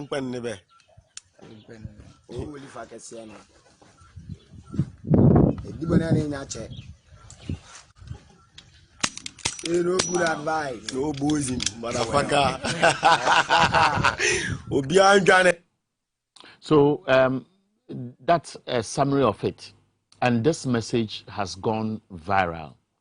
And I'm sure anybody in government today who has the responsibility will not sleep because they have a mandate. Thank you very much. Clearly and truly, the state of our security, a major contributory factor is the state of, or the level of unemployment. It is not now, it is not today. Even within the academic circles, there have been papers that have been pointing to this for so many years now. And it is for that reason that I believe that major government policies needs a lot of support from the citizens to succeed. It is because of some of these unemployment situations that, for example, one district, one factory cannot fail. It is because of this that, for example, the Plan for Food and Jobs cannot fail. It is because of this that the attempt at stopping Galamsey and also changing the face of mining in this country cannot fail. Even further into the internet, where Honorable comes from, there is even a disincentive for education. because a young boy can get onto the Galamsey site, do something on a daily. They are getting about 50 to 100 cedis. If the person can earn a 50 to 100 cedi on a daily, they find no need to go to school. Now, these same people, 5, 10 years from now, will find themselves on the streets having to do one or two things to keep themselves afloat, because definitely the promise of Galamsey will fail them. So there's a bigger issue here. I think as a government, we need to move quickly beyond the access, particularly to secondary education that we've created, to enforce the compulsory element of basic education in this country. The Constitution says free, compulsory basic education. Now, by this government's initiative, we've redefined secondary education, basic education to include secondary. What it means is that from crèche to secondary is free and compulsory.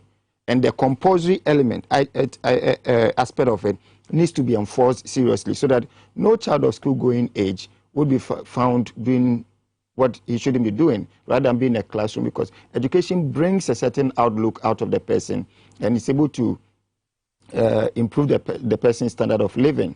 Because after you've obtained education, your understanding of society and the things you find yourself now worrying are certain.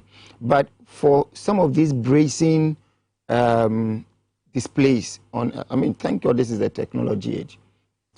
I'll be shocked if within a matter of a week, the Ghana Police Service is unable to apprehend these young people. No, they must arrest them. Because one of the things about security is that if there doesn't seem to be any deterrence, people will join in. It becomes like a bandwagon. Is it not what has already happened? Now, let me get you, and of course, I will come back to you with the same question, Isaac. This one is some summary of some key robbery incidents in 2021. Robbers, that's on January 2nd, shot a 25-year-old driver in the leg at the entrance of Ulugu Senior High School. That's 2nd January. Then an Okada rider robs another rider on his motorcycle at gunpoint at Tesano in Accra on the 5th of January. Gunmen attack a water company at Anglong, Afiana Jimba. Undisclosed amount of money was taken. This happened on 14th January. Armed robbers shot dead a young policeman escorting a bullion van bolted with the monies on 18th January. Police officer was dead was killed in broad daylight in a robbery attack at Nyankumaso near Obuasi on 20th January. Now, armed men besieged a church at Oyibi, another at Pramkese, Techiman Road in January. And I'm talking about January. Look at the number of cases. Armed robbers raid Forex Bureau close to the police headquarters. Armed robbers killed policeman in a bullion van at Kolebu. And I'm sure you remember an ambulance which was attacked and related cases. So this is a summary that I am getting as part of the conversation. Now, the tangent is obviously suggesting that government and the security agencies are paying lip service to the state of security we have today and the control they have. You remember at the appointments committee, these direct questions were asked when the National Security Minister was there, the Defense Minister was there, the state of security, and they told us that we have no cause to worry. I am worried today. I think no assertion in respect of government paying lip service would be based on the facts of the matter. Since 2017 to now, we've seen major investment in the security services. Is it about their welfare? Is it about accommodation? Is it about cars? Hundreds of them being sent to them. Is it about... So the government has shown commitment to the security agencies. So the police is failing. To ensure that they are appropriately tooled. You know, if you remember, over some, is it 300 or so vehicles were bought for them within the first 2 years, and a lot of others, pickups and all that keeps coming up, to make sure that they are properly tooled. Apart from that, major infrastructure investment, i.e. security cameras being mounted across the length and breadth of this city. Do you think the security cameras I see on the streets of Accra are working? I think you should pay a visit to the operational headquarters. The operational headquarters, I know, are CCTV cameras which were installed even before 2017, which has been monitoring some strategic major highways in Accra. I think if you pay a visit, we probably would update. I asked the question. Are you aware if they are working? No, but the question presupposes that there are some white elephants being erected all over the place. What I said is because you speak for government or the party, which is in government, yes. And I'm saying that I have seen new CCTV cameras at almost every intersection in Accra. Great. You go to other regional capitals, they are there. I'm just asking. The people are watching. If you don't know, it's not a crime. If you are aware, just tell us. I do not know why we mount CCTV cameras and not operationalize them or make them work. And that is why I do not understand your question, because you don't spend millions of dollars to put up a system and not make it work. I get them. The reason why my sources that they are not working. They are there as white elephants. No, but so the investment we are making, and the import of the question is that the investment we are making is not directed towards the action that is needed on the ground to give me security, to give you security. I think whatever the source of information is, it cannot be more authoritative than a visit to the operational headquarters to say that I've seen this being mounted. I want to ascertain how is it functioning, how is it working, what results has it even given us in this period that is being mounted and all of that. Other than that, we can take information from us and it will not also help, because we all have a responsibility to make sure that the populace have confidence in the security. That is a very key aspect of it. So all this investment is to ensure that the Ghanaian is safe. With that having been done, is the police, can we trust the police to do what is expected of them? I believe so. And I believe that with what they have been given and what the government continues to give them, if they get up to raps and get on the streets and begin to do what is necessary. For instance, what we saw having been posted, you made mention of the registration of SIM cards, which is been ongoing, even as an additional feature. Now, even for Momo transactions, you have to show your ID card so that they can make sure that it's aligned and all of that. If the police gets up today, I'm sure that within a matter of a week, they should be able to trace this. Okay, so working collaboratively with the other institutions. Yeah, the police has a unit which actually has the capacity to do this. Okay, but let me come to you, Isaac. I'll stop you here and then. But briefly, I think Honorable said something that hinted that job opportunities are necessarily politically aligned and started the census. I don't think that there is any base for that accusation. It is in terms of recruitment. Yes, it is not fair. I don't know anybody who goes looking for a job anywhere who is asked, where is your party card? NIA recruited thousands of young people.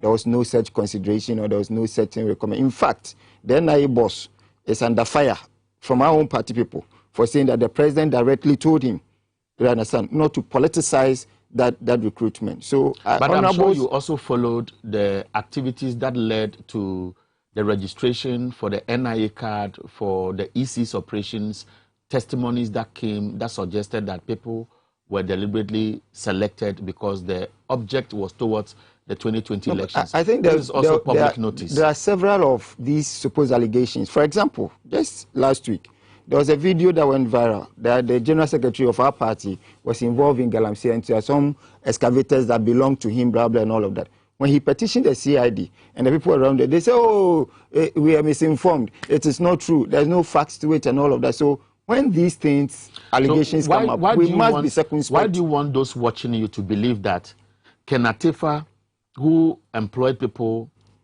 said on tape that the president said, don't mind the party? That is true. And what other people are also putting out there as testimonies of what they know, the people they live with, they work with, and they know their background and have been recruited and drawing conclusions, that cannot be true. Because he is doing the recruitment. So that's not the subject for discussion. Now, Isaac James, do you subscribe to his claim that government has actually resourced the Ghana Police Service, which we know because some were made public, and so like other security agencies, they have had more than enough, at least compared to the past, so that they shouldn't be putting us in this state where people are supposed to be living in fear or just lip service. Yeah, thank you.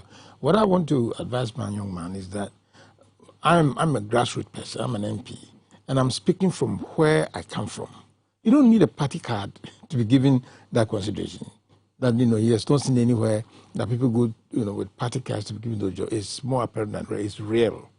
It's real. Don't get in there.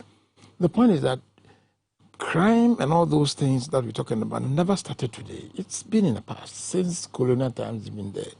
But the rate of ascendancy is what we're talking about. It's getting out of hand. So what is it that has to be done? In spite of all this provision of resources, is the government lying prostrate? Is the government saying that, the whole thing is out of hand?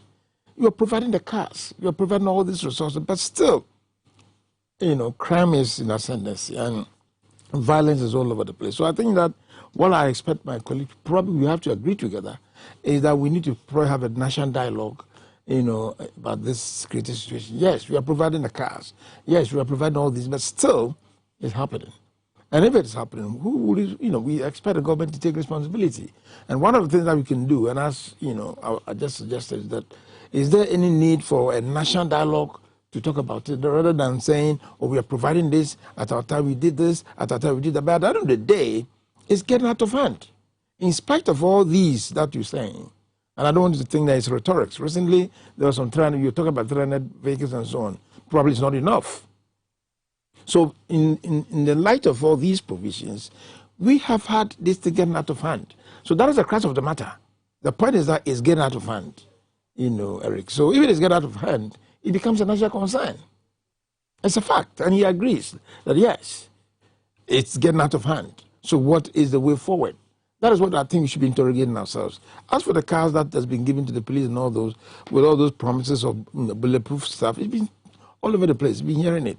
The question is that yes, nobody is, disputing that. You said you're giving them, fine, but we are not resolving the problem. Should we see a state where the armory, which has a lot of guns, pistols, all kinds of weapons, I'm not talking about grenades, which are just locked up there, released to officers to arm themselves to operate? I remember a police officer was attacked on the N1 highway. He was not armed. Yeah. Armed robbers were escaping, and we all know that incident. And we know a number of officers, MTTD operatives, who go out there unarmed. And so if I am an MTTD officer at a particular location and robbery is taking place, the best I perhaps can do is to join the ordinary people and use my phone to make a call. Mm-hmm. And my understanding is that there are weapons there which have been given to people who don't even use them or need them, but they just keep them for protection. Should the Ghana Police Service review its operational strategy and arm more of their men who interface with the people directly in the wake of these robberies and perhaps any surprise incident that they may chance on, so that they can fight it effectively? I think so. I think we need to review our approach, bringing more of the social perspective into it. You can have the arms there, but applying them is also another matter. And so if a police officer who gets into an area, instead of him getting involved, but will see himself, get out of his equipment or whatever and become a civilian, taking his phone to call, whatever, tells you that there is a new dimension to the whole situation. So we probably need, that's why I was calling for national dialogue. That is, at your time or at a turn, this is what is happening. And in spite of all those, equipment given out and so on, the issue is that, Eric, is get out of hand. So we probably need to involve the social perspective, not necessarily with the force, with the weapons. You get the weapons, but let's get our people involved, the communities and all those, everybody involved in the security matter, so that it doesn't become the responsibility of the police. These days, it's even if you're not careful, when your neighbor is being attacked, then you give a call, and they get to do. It probably will come, after you. Exactly. So you just better keep quiet. Should we see Ghana? It's getting out of hand. Should Ghana be turned into a miniature police state? I've been to Lebanon before, and a couple of times I have visited there. You realize that almost every corner, somebody is alert, somebody is monitoring you, and it is almost like human CCTV cameras, and that is what really is keeping them how they are, because they don't even know when Israel may operate on the quiet and then do something they don't want to see. But they have become used to should we see Ghana heading towards that? Would that be fair for a democracy as ours, or it could be abused by the system? I think we are at a point where we need a stronger collaboration between civilians and the police. If you can have millions of police on the streets, if the civilians decide that will not cooperate with you, you cannot have the best of security. So we need to have that partnership. I know of certain areas where even the community have come together to provide support for the police so they can go on certain night operations like patrols and all of that. But until we get to the point where we have a civilian that feels that they are partners in security, they are partners in their own safety, so that when you observe anything suspicious, you either question the person or at least alert one or two people and all of that. Because there are numbers available, there are resources available, but do we see ourselves in that? And it is to that end that I believe that we need to do a lot of bridging it. But before, socially, Honorable hinted at it, the kind of things that we give premium to, we become a people who celebrate money and wealth, irrespective of how it is gotten, you know, rather than the ethics of hard work, ethics of earning, you know, and all of that. And those aspects also matter. The church, the mosque, how are they socializing our people such that some of these things become fostered? So it's a collective thing that we need to look at. Do we need a national dialogue? You know me, I'm not a fan of the national dialogue thing, because ultimately, who are we going to dialogue with? We are not going to have the armed robbers come as a group and say that, yes, this is the reason why we are armed robbers, or this or that, so let us see how we meet each other halfway. So at the end of the day, it's still going to be... I think the dialogue, perhaps you may want to explain... no, I understand. It's just that normally it's going to be, for instance, experts, security experts, right? National security architecture, police, military, and all of that. Okay, politicians. Expand it, church leaders or mostly religious leaders, community leaders, and that's it. It doesn't place value on national dialogue. That's basically what that is him. But some of us think that as people leaders, and of course even academics, think that you need to get into all-inclusive issues like this, bring people on board. And I can also say, you know, bring people involved, and let's talk about it. It does not mean that there's a failure. No, if you see a sense in, you know, resorting or bringing your brother involved in resolving in a situation, I think is the best way to go. In the developed world, you see that inclusive because the economy is good. The issue is the economy. If the economy is good, then the issue of socialism or communism is gone. Everybody has an interest in the economy because he has something to lose. If I have something to lose, I'll contribute. So I think that the national dialogue is necessary, not only in Accra. You can need to have it, you know, nationwide, in the assemblies, in the communities. You're talking about churches. Probably community level. You talk about churches. That's fine. So, we talk about, and it's national, because if it is national, it's down all over the place. Churches, you talk about the politicians. These days, there's so much of arrogance and affluence among the political activists. It's here. Of course, the churches, yes. But what are you doing? Start home. Start from home. You know it. Let's get ourselves sorted. Because someone has power, he does turn out of whatever it is. So I think that if we talk about national dialogue, it is not just assembling 3 or 4 people in Accra. It's getting decentralized. Let that humility be there. We must be humble to know that there's an issue, and it's not because of the fact that at your time, the issue is escalating. So if I call for people, it's a failure. No. Include people, involve people, shut down their arrogance, and get people to know that, yes, we have this situation in our hands. How do you get it sorted out as brothers and sisters? And I think that solution is there. Okay, so let's move on to another topic. And it's also very controversial. The Member of Parliament for Bongo, this morning on the news, I saw Bono MP. There's no constituency in Ghana called Bono. It was a typo, and those who must have watched it, and we didn't offer a direct apology. I think I have to do it now. MP for Bongo, Edward Bauer, has put on Facebook something very controversial. I want to read, it's not too long.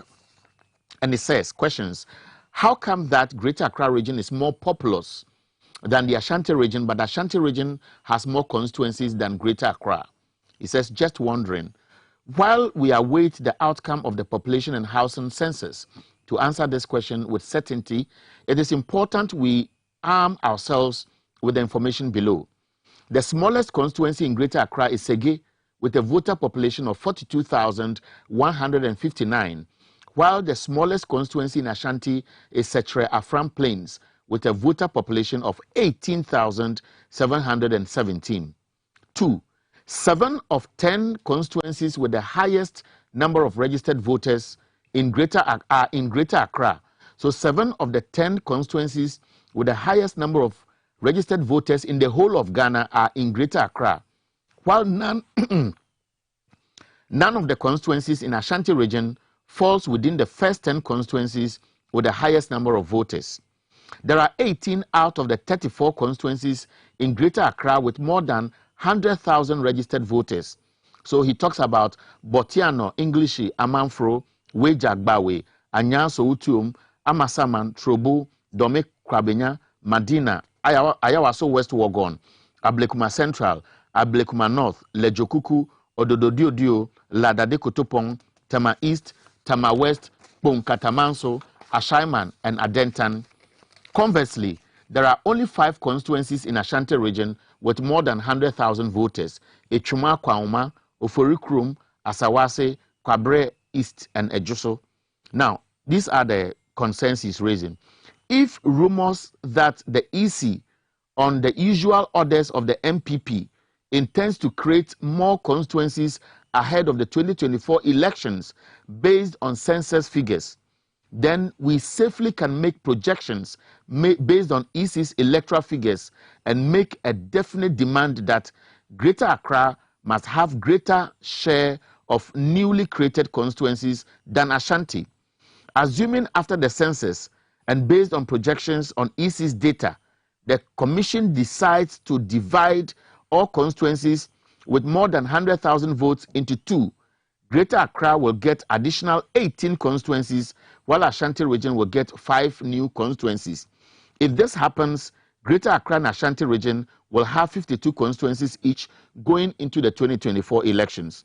This projection is made bearing in mind that population size is not the only variable in the determinant creation of new constituencies. And it goes on, and the last one says, we should bear in mind that the law for the creation of new constituencies will only be approved if 2/3 of the 275 MPs vote in support of the bill. Now, 2 things. National Security has issued an alert that there's mistrust of the EC.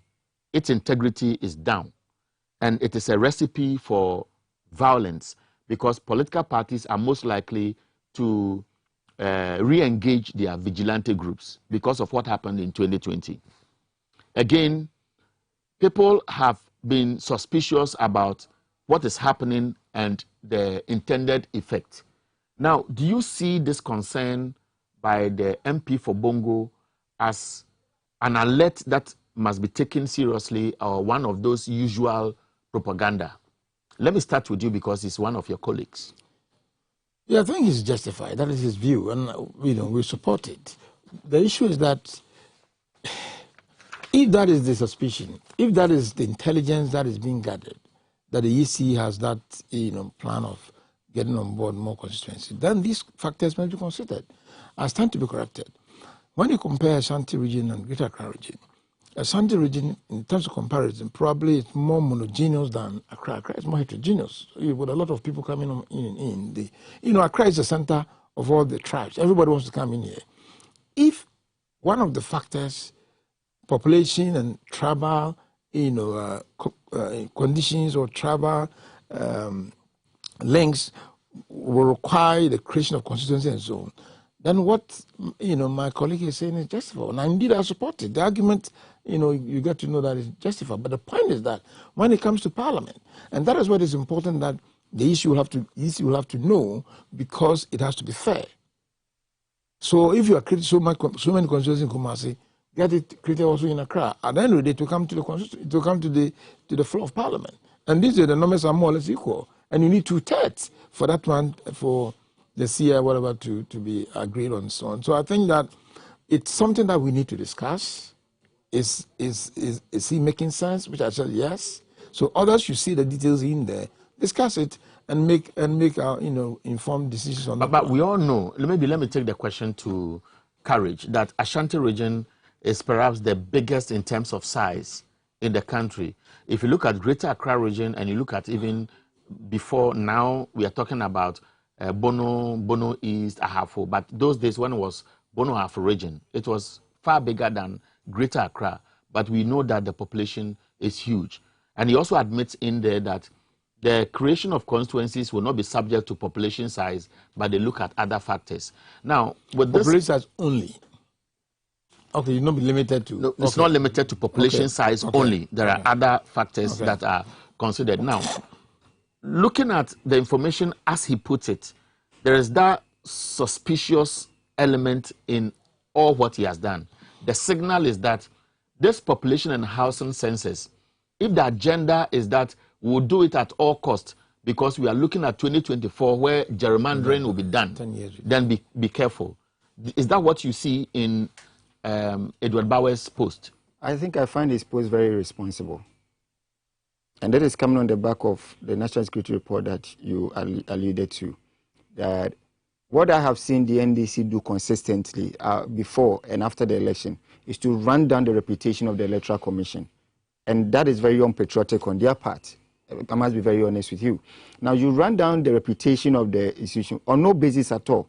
And when they were challenged to it at the court of law, they couldn't even prove almost all the things that they had heaped on the EC and leading their unsuspecting followers astray and creating a scenario where what the National Security Report that you alluded to becomes possible. And we cannot continue like that in this country. We cannot grow our democracy like that. What is wrong with the census? Now, had this census been done last year, but for COVID, had it been done last year, what would he have said?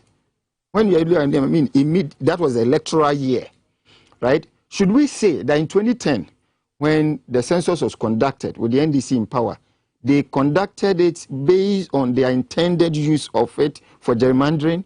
When they created new constituencies, when the former EC created new constituencies, was it because President Mahama had instructed her to do gerrymandering to favor the NDC? We cannot continue like this. And for the likes of Honorable Edward Bower, a former student leader, for that matter, gone through the mill, I expected better, and I expect better. My point is that he writes on, continues on, and then comes to put a caveat there that population is not the only factor. Meanwhile, everything he has written is hinged on population. No, you must know. Let me before Ajay Mensah comes in, he's not here, and I don't intend that we call him. And you must also appreciate that he comes across as a very intelligent person. Sure. And I'm sure you are aware that concerns have been raised by a lot of Ghanaians that they find it strange that when the new regions were being created, regions that appear to be very, very small saw that creation. But there were two particular regions which are of advantage to the governing party, which were never touched. And I'm talking about Eastern region and Ashanti region. So all these things are things, all these things feed into people and their reasoning. And so it is not as simple as sweeping it under the carpet, because at the end of the day, it is an issue that has national security concerns when people feel like a system is deliberately manipulating the way things are done to its advantage. I want you to respond to that. I'll come to you, Ajay Mensah. I'll give you more time to speak to it. I think we are in this country and we saw people raise petitions, go through a process to demand for something that the government at the time felt, okay, we'll give it to you. To the extent that the Ashanti region did not find it expedient to make that demand. You cannot force... Did you believe those who said that those who put in the petition at that time were influenced to do so? Because in the Volta region, for example, the president then of the National House of Chiefs and his people vehemently spoke against the division of the Volta region as an example. No, I don't think it's about division of a region, all right? Well, regions are created for administrative purposes, right? Now, what did we see? What was the process earmarked? Was the process followed? Did anybody challenge the process when it was instituted? You know, so these things where we get up and so we suspect without any cogent basis. I think it does not augur well for our democracy. And it is to that extent that I expect that for people who are in situations where they have access to further and better information, you know, our commentary on some of these things, the way we position them, our social media posts and all of that, are not because we cannot do things that contribute to the insecurity. And then another return is said, oh, insecurity is on the ascendancy. Okay, so Ejebinsa, it raises a point that don't be misled by your emotions based on your own interest, and therefore what Bauer has put there is not well researched. What I was even going to say, and I need a withdrawal from him, a member of parliament, he is a member of parliament. In parliament, even on the floor, you don't address people by their names. You address them by their constituencies. So Honorable Bongo and so on. And indeed, you did very well. I think you know that protocol. So you never even mentioned him. For him to be sitting here and mention Edward Bauer and even criticize him, he expected better from him as a student leader. I think that should be withdrawn. Because you see, he is a member of parliament and on his Facebook has brought out all these details, which I think is very intelligent, well researched and so on. You disagree with him, but you don't say a person of his caliber and a student leader, former student leader. I think it's very discourteous, and I expect him to get it withdrawn. I think and going forward, because he's not here, going forward you don't need to address MPs by their names, especially when they have raised issues of contention, issues of political, issues of political sensitivity that borders on the integrity and everything. You don't need to. But we are not in parliament, so you can chop your post in parliament. Exactly, but the point is that he is saying that we chop your post in parliament. Yes, but it's still you there. chop your post in parliament. But you see, but I think I understand when some of the narrative appear to be a bit harsh. That I understand. Exactly. But I believe he's not even challenging that. So we assume that it's a fair concern you have raised. So let's move on. But for him to say, but it is very. I'm meeting him for the first time, and this is a member of parliament. We need to give that respect, reverence to members of parliament. He enjoyed that immunity and so on. So the very fact that you even never mentioned his name, that's the right thing to do. And in the publication and whatever, you never mentioned. But when he personalizes it, he personalizes that, a person of his caliber and a former student, whatever, it doesn't matter. What is wrong with the propositions in there? I think it's very intelligent. It's factual. Which government has, in the history of this country, lambasted, the EC more than the MPP? You know what happened, during Osai's period, the former... Charlotte Osai. Even in Afarijan. There was so much of accusation, and so they ran the whole institution down. And look at his presentation. I think that let's discuss the presentation by our honorable member and see what sense it makes. But you see, there is a caveat also in there. At the end of the day, it will come to Parliament. And when it comes to Parliament, to test majority, we'll have to make it. We'll have to make the trick. So yes, let's discuss it. Let's criticize it, but to the extent that. But I get the import of his passion when he said, the country is already polarized, and therefore he doesn't want to see people. Is it polarization with that level of authority because he's a member of parliament? To be seen to be instigating his question is not instigating. Actions He's that will questioning. likely provoke the people and act towards the commission. No, he's questioning. Check through the details. Is it not realistic? You can disagree with him. That's fine. But to the extent that you are attacking the person, I see that's an attacking the person, not the details. A person who has been a student leader. That is where I expect him to, and we go back or say something about it. I wouldn't sit here satisfied getting out here when a colleague of mine is treated this way. He is not here. Do you agree that just for the sake of fairness, to suggest that as a student leader he's put out this, which is not a direct attack, it's just unfair to him? I think the drift. I'm a former student leader as well, and I know him.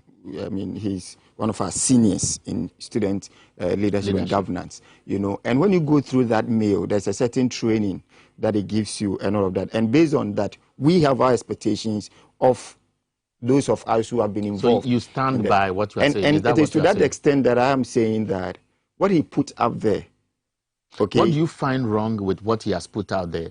He has provided evidence suggesting that the concern he has raised sound a bit intriguing, that you have a region which is most populous, has about 7 of the most populous constituencies, yet when you put all together, the total number of constituencies in that region is far less than another region.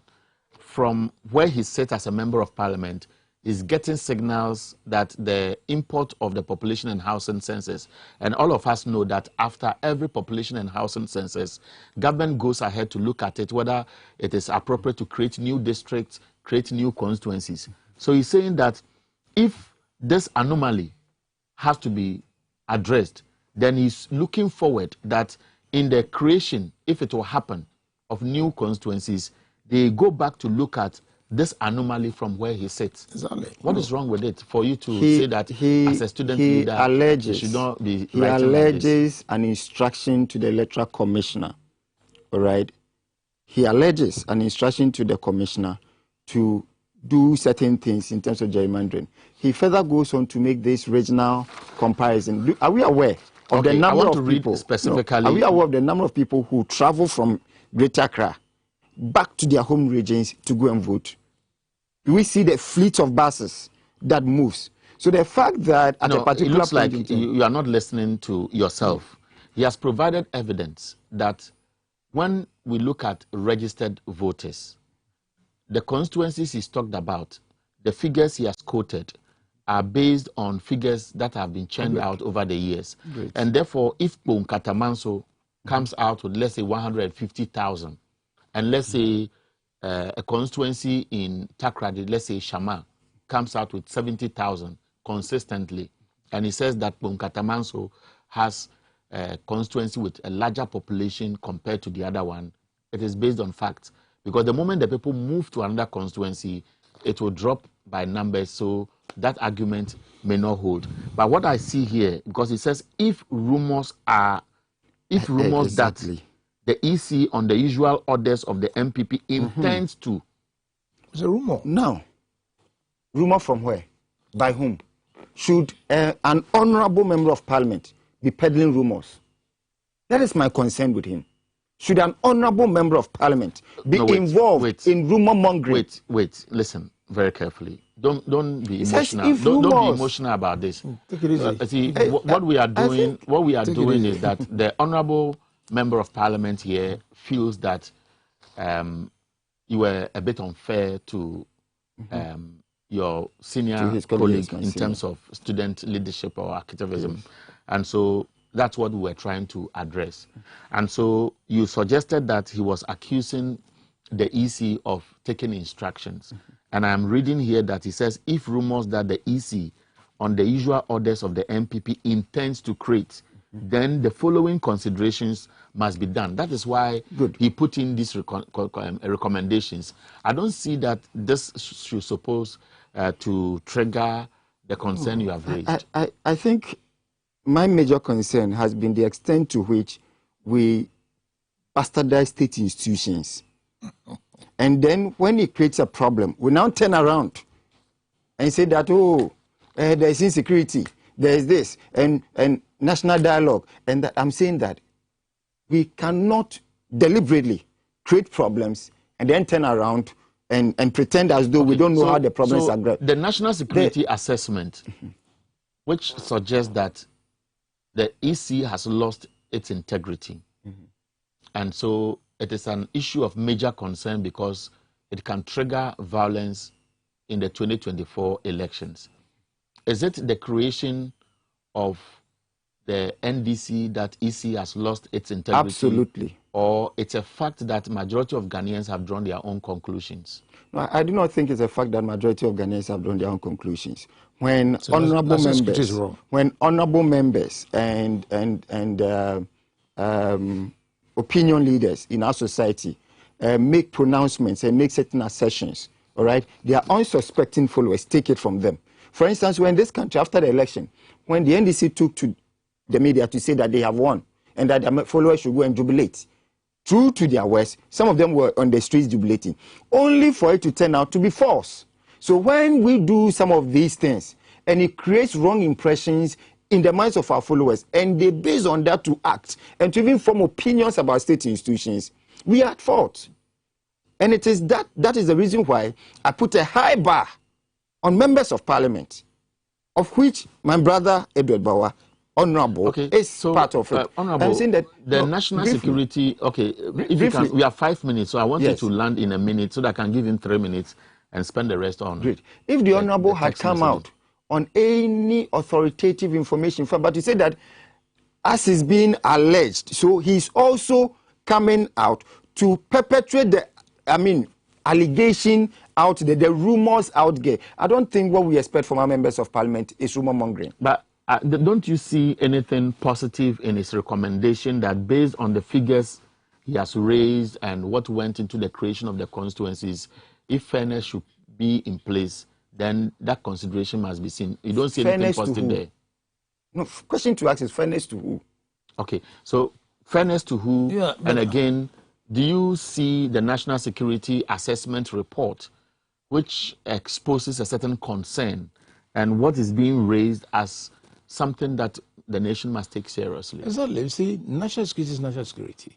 And so when they come out with anything, you need to take it very seriously. We're talking about this terrorism and this, rowdyism and so on. And all hinges on national security. We need to listen to them.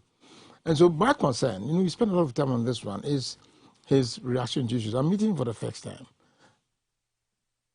The member of parliament for Bongo has made a presentation, and it's in there. Very intelligent, very cogent, his brought details and so on. Talk about that. Forget about the personality. If he doesn't see any reason in taking back some of those comments, it is his. But I think I'm disappointed. I think I'm very much disappointed because I came in here prepared to have fair discussions and not to discuss people or personalities. At the end of the day, that young man in the MP for Bongo has indeed presented very intelligent details. Interrogate it. And, is it that because he's brought in smart details that is worrying, that's why you're attacking the personality? So that is it. But personally, I think that, if you walk out of if he doesn't, bring any submission, that shows some... But he says that as a member of parliament, perhaps he could have double-checked to be sure that he can then speak to what he can authoritatively say and not limit it to rumors, because that is what fuels public reaction negatively towards an institution. If you listen to him carefully, you don't just take it out of context. Holistically, he's talking about facts, and he has provided details. So if the consensus, or if the understanding is that the census is going to give, steps or lead into the creation of constituencies, then these are issues that must be considered. Factual. He gave details. Ashanti region, and Greater Accra region. So we need to discuss this. I think that we need to discuss the details. But if we don't discuss the details... Mr. Isaac Ajay Mensah is the MP for Wasa East. He's a member of the NDC, and he's speaking to issues that will raise their interest. I don't know, I'm struggling for words. And then Courage Nobi is also an MPP National Communications team member. I will read a few messages and then we wrap up. This one, I'll start from the top. This one is from, it says you are down below from Bremso. It says the insecurity in the country is at an all-time high. This is what happens if you have an IGP who is on retirement but was retained to do the bidding of a few. I've seen a worrying video circulating on social media where some people hold guns, and I'm sure we have all seen that video. This text message says it's about time that we put this partisan politics aside and fix the country. The young man should wait until a member of his family is killed by the robbers. The government has failed us. We should call a spade a spade. Nothing is working in this country. Tommy sent this from Accra. This one is, my name is Prince. Please, I want to say that until we stop taking money before recruiting personnel into the service, these incidences will continue. This one says, please, Mr. Host, what I believe is the government should do is to put experts on the job selling of gun. Must also stop enough of all this robbery under this government. We are not safe. Agbo from Aflao border town sent this text message. This one from Zubeiru Isa, good morning to you. Good morning to your host and good morning to your listeners. Ghana, per my view, will never develop until we stop this issue of partisanship when it comes to the recruitment. Someone with someone with the capacity will not be employed due to the reason that he or she does not belong to a political party of the recruiter. And I think that supports the cause concerning race. Ghana, good morning, gentlemen. The issue about NIA and JS is true that it is only the party members that benefited from it. This is because the districts are having their representatives in all surrounding villages who know the people who are belonging to party A or B. And so if there are opportunities, they quickly hint them to bring their names and they are recruited. Good morning, TVXYZ. You are indeed doing a great job for Mother Ghana. Excellent submission and fantastic display of knowledge on the subject by Honorable Isaac J. Mensah. Wasa East is forever proud of you. And this one is from Eddie Wasa Doma, sent this text message. I don't know if you know him. Good morning, please. What the man is saying that the PAC is that the population and housing census is using the party line is true, because I was selected for the work, but when I got there, I was told I'm not part, but which I was selected at the national level. I am Evans from Wasa Senchim. Please tell J. Mensah to fix the school block because for us, because it is collapsing. Yes, Wasa, what's the school? No, Wasa Senchim. Senchim. I'm sure you know that place. But your Kabibi trend. It's a Get Fund project. Make a promise. What's a fix? Get Fund project. So we send details to the Get Fund, and that we sort it out. It's the deans of the MPP government. So 1 year from Nakachram. Evans, 1 year from Nakachram. Or Get Fund project. And it's on contract. Mati. All right. MPP time. They're not doing it. They stopped it. I think Honorable should let the people know that Obe fix. No, we are committed to fix it for him. Very good. This one says, good morning.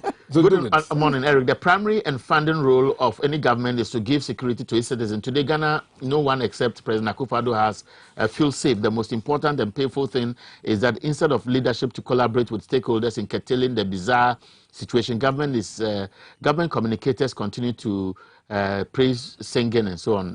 Dennis from Andabadan, the village boy from DBI. If the pronunciation is wrong, forgive me. It's time. 20 seconds. 20. Yes. Say something to your constituency. Maybe just respond to what came from. Thank you all those guys from the constituency who brought messages. Yeah, the Central School, it's something that is a priority this year. Okay. And I'll do whatever it takes to make sure that we get it fixed. Very good. But on a more serious note, I need my colleague to say something about it. I'm damn disappointed. Masa, when he's aspiring to be an MP, and he's not, you are aspiring to be an MP in future. I know you are going to be an MP in future. That one I know. Yes, so you just say something. Be careful there. The guy is there. Respect him. I was switched. I think facts first. From 1965, the Ashanti region has always had the highest number of constituencies. Okay. By Article 47 of the Constitution, creation of constituency is based on inhabitants, not voter population. That is why it is based on the census. The census shows who is where, what numbers are where, and based on that, they create constituencies. So the Honorable Edward Bauer's presentation is, of course. Don't mention names. I'm sure, but he's a personality. I'm sure this is what I would do. He's, of course. Don't mention names. But I'll find time to invite a member of Parliament for Bongo. He will explain why. Member of Parliament for Bongo. So, Courage Nobi represents the MPP. Isaac J. Mensah is the MP for Wasa East. He represents the NDC. On behalf of Nana Benasewa, the production team led by Abuaje, and of course, Xyz TV team, we are grateful. Let's meet again tomorrow. There's more conversation.